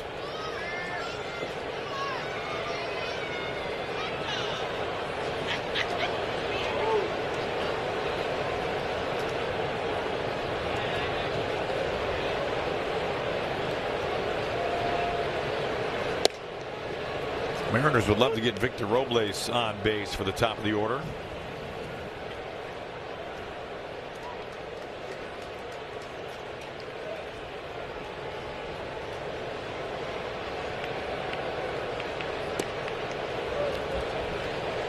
Two.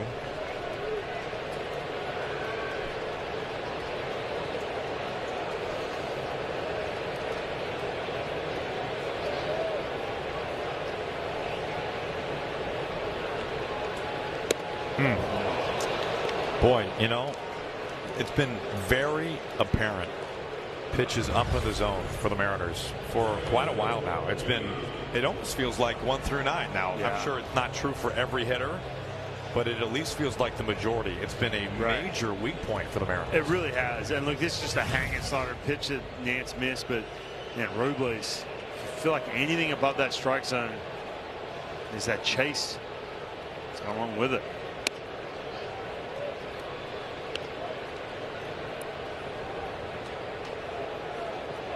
Two outs for Cole Young.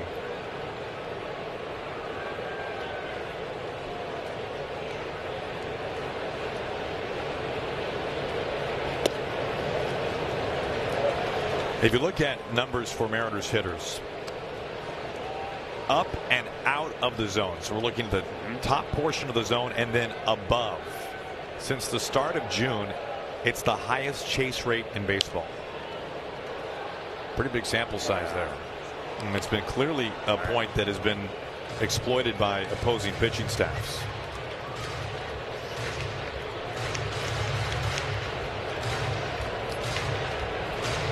For the full season, 10th highest chase rate on those pitches, but specifically the last 2 months, let's call it June and July. No team has chased more on pitches up and up out. There's another one. That one just above the strike zone. Tough pitch to lay off. See, that's a tough one. I mean, there's the ones that are well above the strike zone. The one Robles swung at. They're the ones you kind of shake your head at. Yeah, because those are impossible to get to. Right, yeah.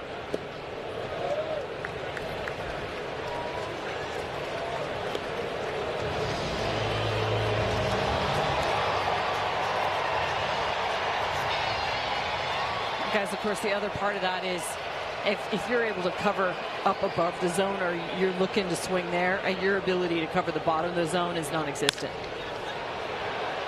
This is bobbled for a moment. Lewis has taken over. He's one of many changes defensively. Former first baseman now at second ends up making the play, and the Mariners send the minimum to the plate. Twins lead it after 7.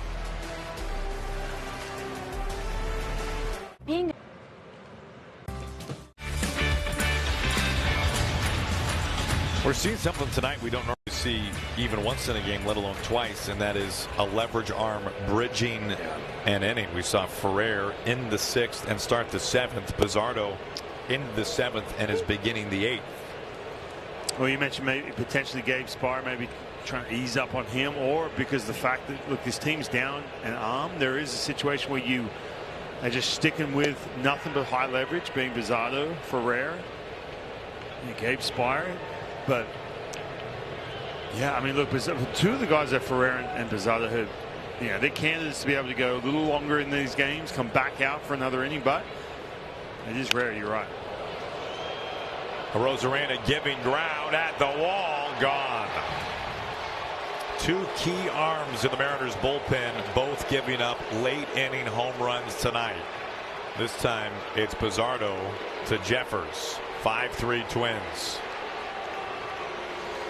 And that's a pitch he absolutely mashes, that hanging breaking ball. There's a ton of damage on that pitch right there. The ball just kind of staying up in the middle of the strike zone. Jeffers with that plus power. And that's rare to see too. You see Ferrer giving up the home run. Now Bizzardo.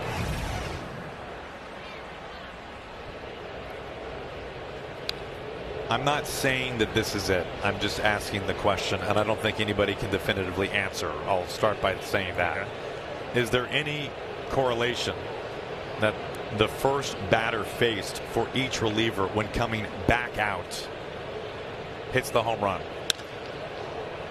This is to left field, and Randy, oh, that was a little tricky. Randy makes the catch. Are you referring to maybe potentially fatigue coming back out? We've talked from time to time about the difficulty of coming back out, right? And how it doesn't feel the same, especially for a late inning leverage guy. And especially, by the way, if you think to yourself, well, these guys did it in the postseason, it's different in a regular season. It really is, especially too when you've been going into middle of July, or excuse me, late July. But yeah, I'm not necessarily saying that that's the reason. I don't think it's impossible to know, right? Let's be frank about it. But I just find it interesting that 2 really good relievers in Ferrer and Bizzardo, they both come back out to begin an inning. And in both situations, both instances, they each give up a leadoff home run. That's all it is. And sometimes too, and I've been guilty of this, I'll admit it now that I'm done playing, but sometimes you go into the dugout and you just mentally, you checked out because you think that, all right, I'm going to finish this inning, come out, I'm done, max effort, as he punches out Josh Bell, big striker with that little 2-seamer. But you go into the dugout, then all of a sudden your manager comes up and says, hey, you're good to go for the next inning. And you're thinking to yourself, man, I need to get back in, mentally back into this game, thinking I was going to be done. Again, not saying that's the case, but going along to your point. And, to be fair about it, in Bizzardo's case, he has been stung by the long ball recently. This has been something that he has fought all of a sudden. So it's not as though this home run is kind of out of nowhere for him. But it is, let's face it, it's very odd to have Ferrer and Bizzardo both give up a home run in the same game. For sure. I mean, that is Well, the a very rare occurrence. Yeah, for sure. And I think Bizzardo, when his command is on, he nails that pitch, that little sinker out and away from righties and into lefties that comes back out over the plate. So command-wise looks good. The velocity looks good. Took the mask right off Cal. Yeah. And you see it kind of hanging out on that pitch, but this ball, it's a flush right in front of that mask. You talk to any catcher, you still feel this many pitches after it happens, but you just want to keep the inning going. You want to keep that momentum, especially in an 0-2 count. You get that hitter right back in the box, even though you're feeling it behind the plate.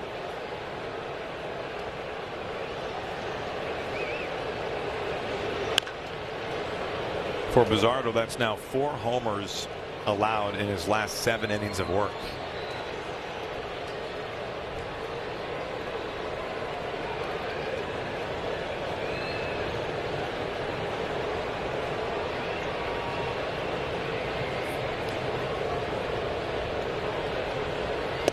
Wave and a miss. Good sweeper off the plate. Another big run comes in for the Twins. They lead it 5-3. It, we won't sell it. Now this is good artwork. Don't miss the kickoff to 50 season celebration weekend, August 7th. Alumni Home Run Derby night presented by Muckleshoot Casino Resort. You can watch this guy. Ryan Roland Smith swing a telephone pole with no batting gloves. Epic post-game battle. No batting gloves, no airbrush either. No. Wait a minute. It's the bat without batting gloves that jumps to your attention as the part that is photoshopped, Aaron? Yeah, your head looks very normal. Hang on a minute. Isn't there photoshopping going on here? I supplied that image, by the way. Andrew Morris is the new pitcher on the mound, facing 2, 3, and 4 in the order.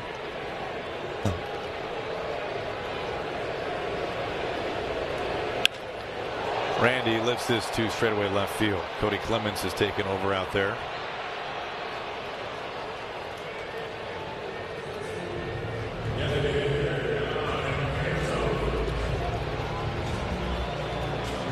Here comes Dom Canzone. A lot of changes for these Twins recently.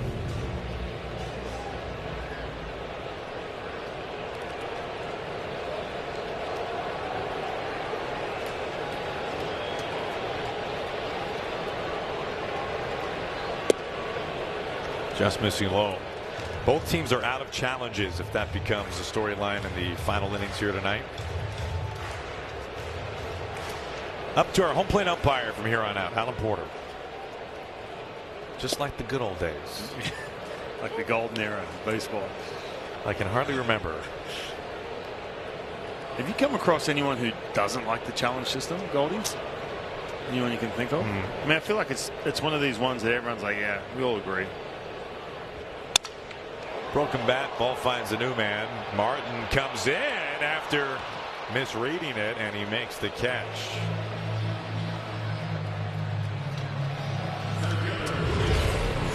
This ball off the end of the bat. Mistimed a little bit. Nice catch. Boy, since the Mariners took a 3-2 lead in the second inning, that was Cole Young's home run, they have 1 hit. That was a Julio single. They have been put on ice since the second inning. A very quick bottom of the 8th. Eddie Guardado, man, 12 years in the Twin Cities, few seasons with the Mariners. They call him Everyday Eddie. Over 900 career appearances. A workhorse.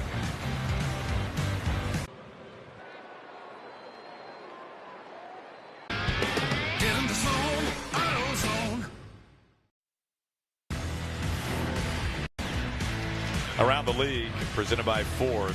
Well, the Central leading White Sox win at the Trop 6-1. Meanwhile, a battle for the top spot in the West. Astros take down the Rangers. So Houston now above 500 and in first place in the American League West. Rangers drop to number 2. Austin Martin off the bench took over in right field. Well, the Twins very much in the mix, both in the wild card and within their own division. 3.5 in back of the White Sox. Just a half game behind the Guardians. Ground ball, Young covering some ground. 360 spin, and it is there in time. Really nice play, Cole Young. Been doing that all year. And you had some speed getting down the line too.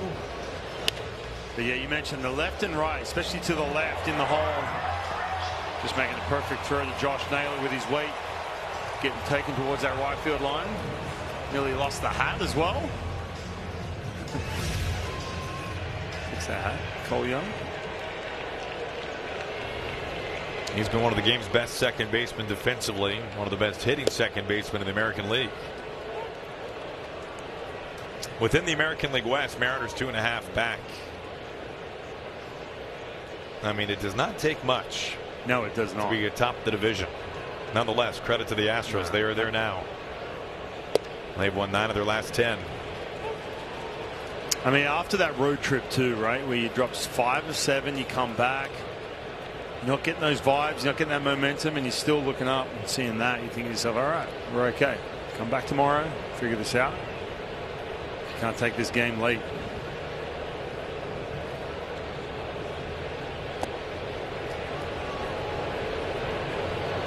The Astros went 8-18 in the month of April. Remember, the Mariners swept them in 4 games here. Astros looked horrible. They walked everybody. Yeah, and I was convinced, that was the end of that run they have had. I mean, talking about that from Mariners win the AL West last year, but still they're competitive. Bucker makes the play nicely. I mean, you think about it. On one hand, credit to the Astros for digging out of an 8-18 month of April. But if you look at their record by month since then, in no way should that be a division leader. May 15-14, June 16-11, July 13-10. They've just been kind of incrementally playing above 500, a little more above 500, so forth and so on. And they've been playing good baseball since May 1st, and it just so happens no one else in the division has. And so here they are. And now you got to go back and you got to take it from the Astros again.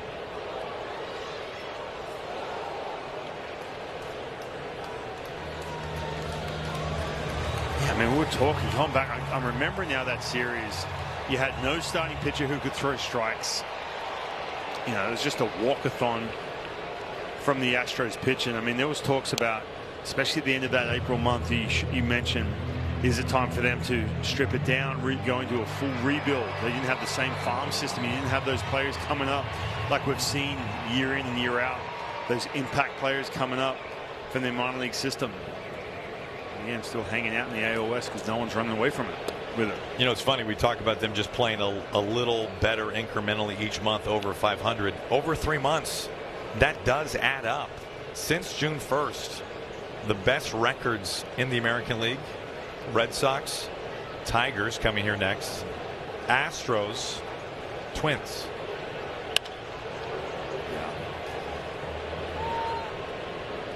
It's going to be an interesting trade deadline. So many teams, not wanting to give up on this season. Could be a lot of need for a need as opposed to the big name with 4 prospects. A little different look to this trade deadline. Just a couple of days away.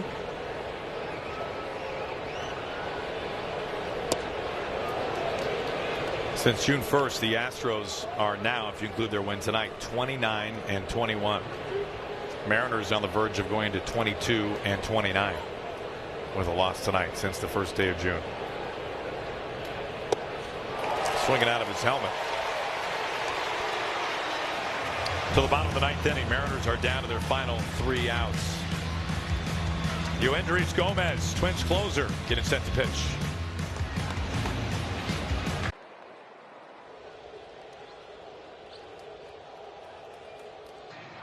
Tacos for 75 cents. In-app only August 4th. Welcome to Jack in the Box. All right, this guy's fired up for a comeback. Is it the flip downs to go with it? Yeah. Love it. Let's go. Mariners need 2 to tie. They need 3 to win. One of their final 3 outs. Just crushed about 3 Mountain Dews tonight. Yoendrys Gomez is up on the mound. Swing and a miss at a fastball up. Gomez acquired by the Twins from the Rays earlier this year.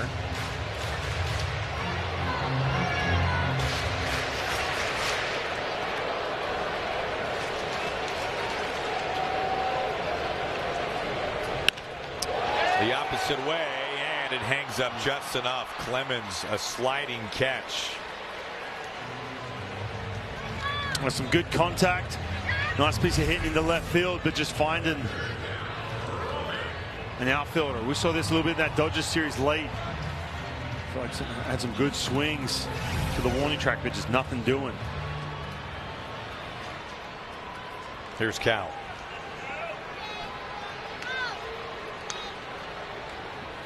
Yeah, we were asking ourselves the question on the air about the move of not bringing Pizarro in to start the 7th, and then we found it intriguing or interesting that Pizarro stayed out there in the 8th.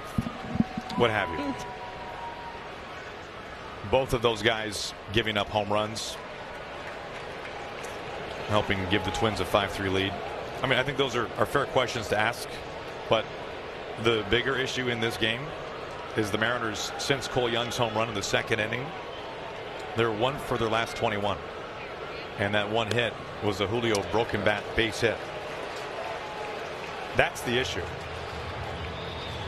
Well, going back to that 6th inning as well, and one of the issues we've seen all year long is just getting it done with runners in scoring position. Julio standing out there at third base with 1 out,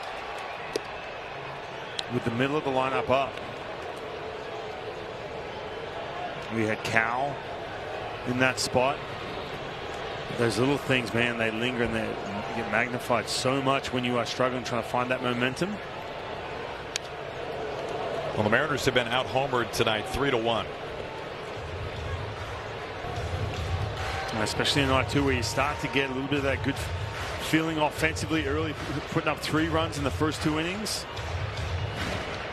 Bryce Miller was getting a nice rhythm. 3-2 on Cal.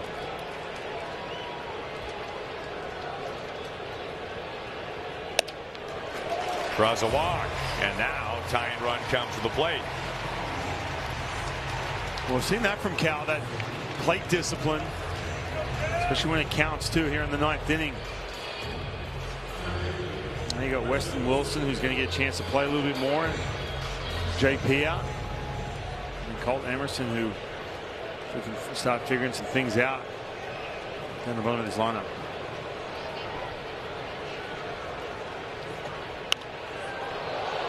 Pop straight back, strike 1.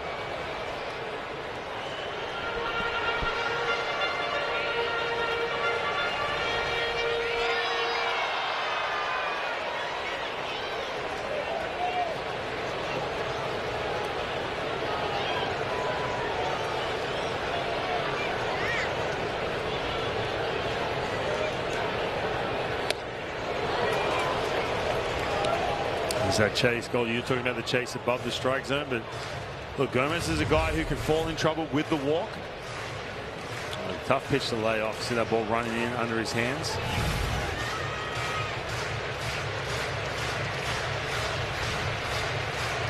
Above league average walk rate for Gomez, to your point.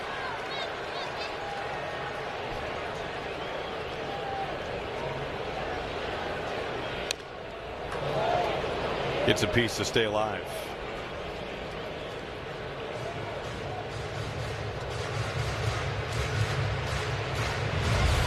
They got 96 running in on the hands. This little breaking ball. Just able to get to that pitch.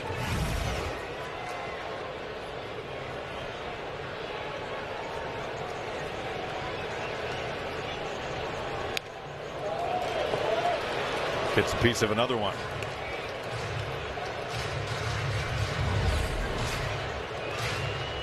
Yeah, that heater 97 with movement.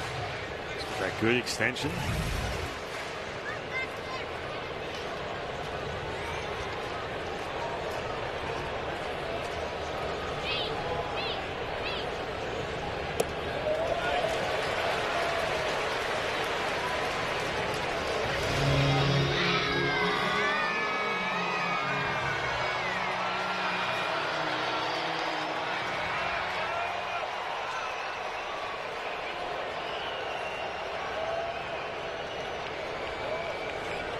The 1-2. Still won't chase.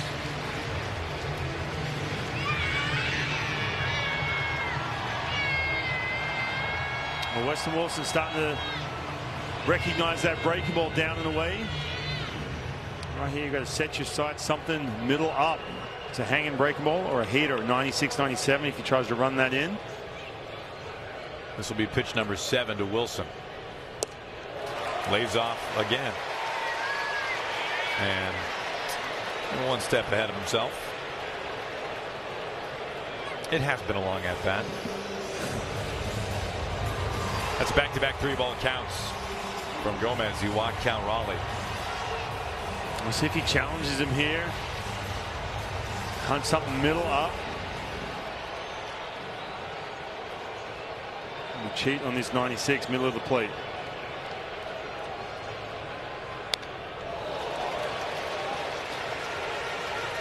Spoils a good pitch. Again, not feeling good about that slider. Weston Wilson's been able to recognize that pitch, not getting the chase.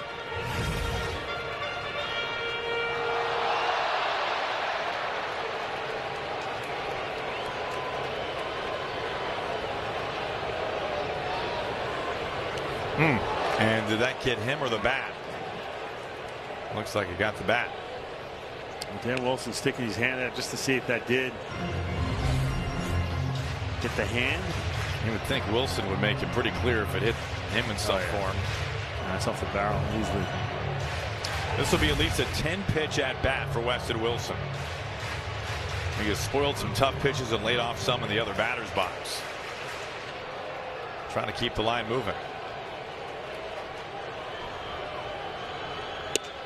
Lays off again. Good discipline from Weston Wilson. A pair of one-out walks. Yeah, and you can tell, we talked about this, Weston Wilson was looking for something up and in. So that pitch right there, essentially, I mean, he froze on that. But again, Gomez, this has been the issue where he hasn't been able to land that slider, getting these deep counts. And trying to do too much with these pitches. Huge at-bat right there from Weston Wilson.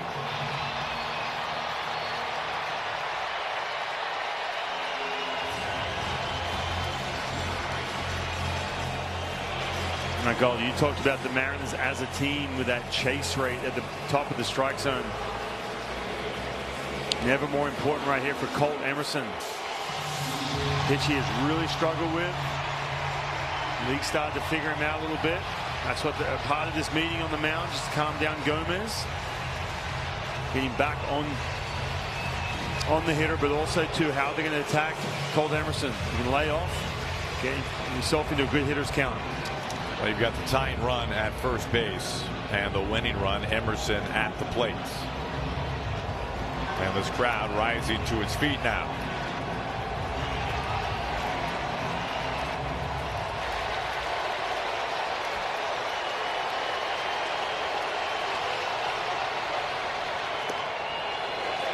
Low, ball 1. Both sides out of challenges.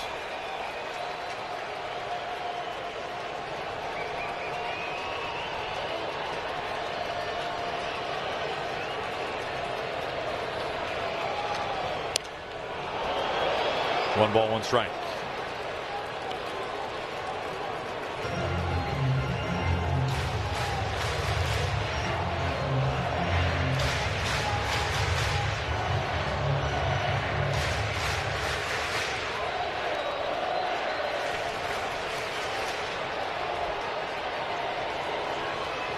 One. To third base. Lee on the grass. On to first. 2 down. Both runners advance. It's kind of a rare changeup. Even though he's facing the lefty, he only throws that, doesn't throw that a whole lot. And I think kind of caught Colt by surprise a little bit. He was hunting something straight. But at least getting that ball, making contact, getting that ball in play. Now all of a sudden you got 2 runners in scoring position. The pinch hitter up in Mitch Garver. Looks like Ryan Jeffers needs some eye drops for a moment. Garver pinch hitting for Robles. The Mariners, I think it's fair to assume, do not have a lefty available on the bench. The only lefty there is Luke Raley. He normally would have been in the lineup today against a right-handed starter, but dealing with an elbow issue. So not only was Raley unavailable to start, but clearly unavailable whatsoever here tonight. So Mariners going for one big swing here. And their next best option, Mitch Garver.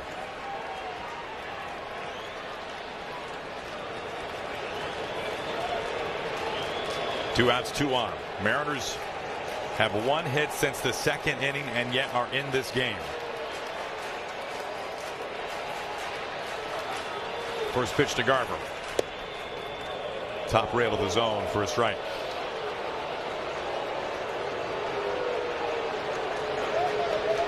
Twins bullpen is up. Lefty righty. Top of the order next. Cole Young.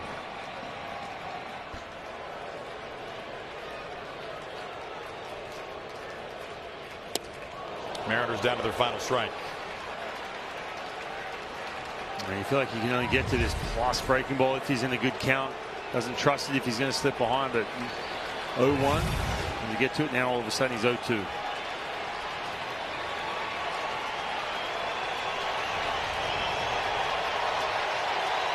Can Garver pull a Cody Clemens?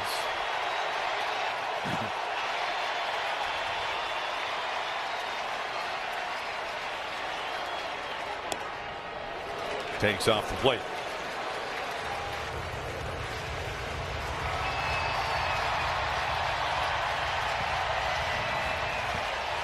I think you're going to get another breaking ball right here if you can lay off.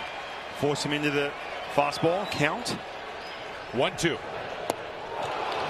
That's how it ends tonight. The Mariners finish 1 for their final 23 at the plate. The Twins hit 3 home runs and come from behind to win it. The Mariners are shut out over their final 7 innings tonight against Minnesota pitching. Just the one hit with runners in scoring position. Again, talk about that 6th inning when you had Julio sitting out there at third base. Got those early runs. You felt like there was going to be some good offense, but the Twins have some magic going. Tough way to start this homestand. 5-3 Twins take game 1. Mariners post game 2 minutes away.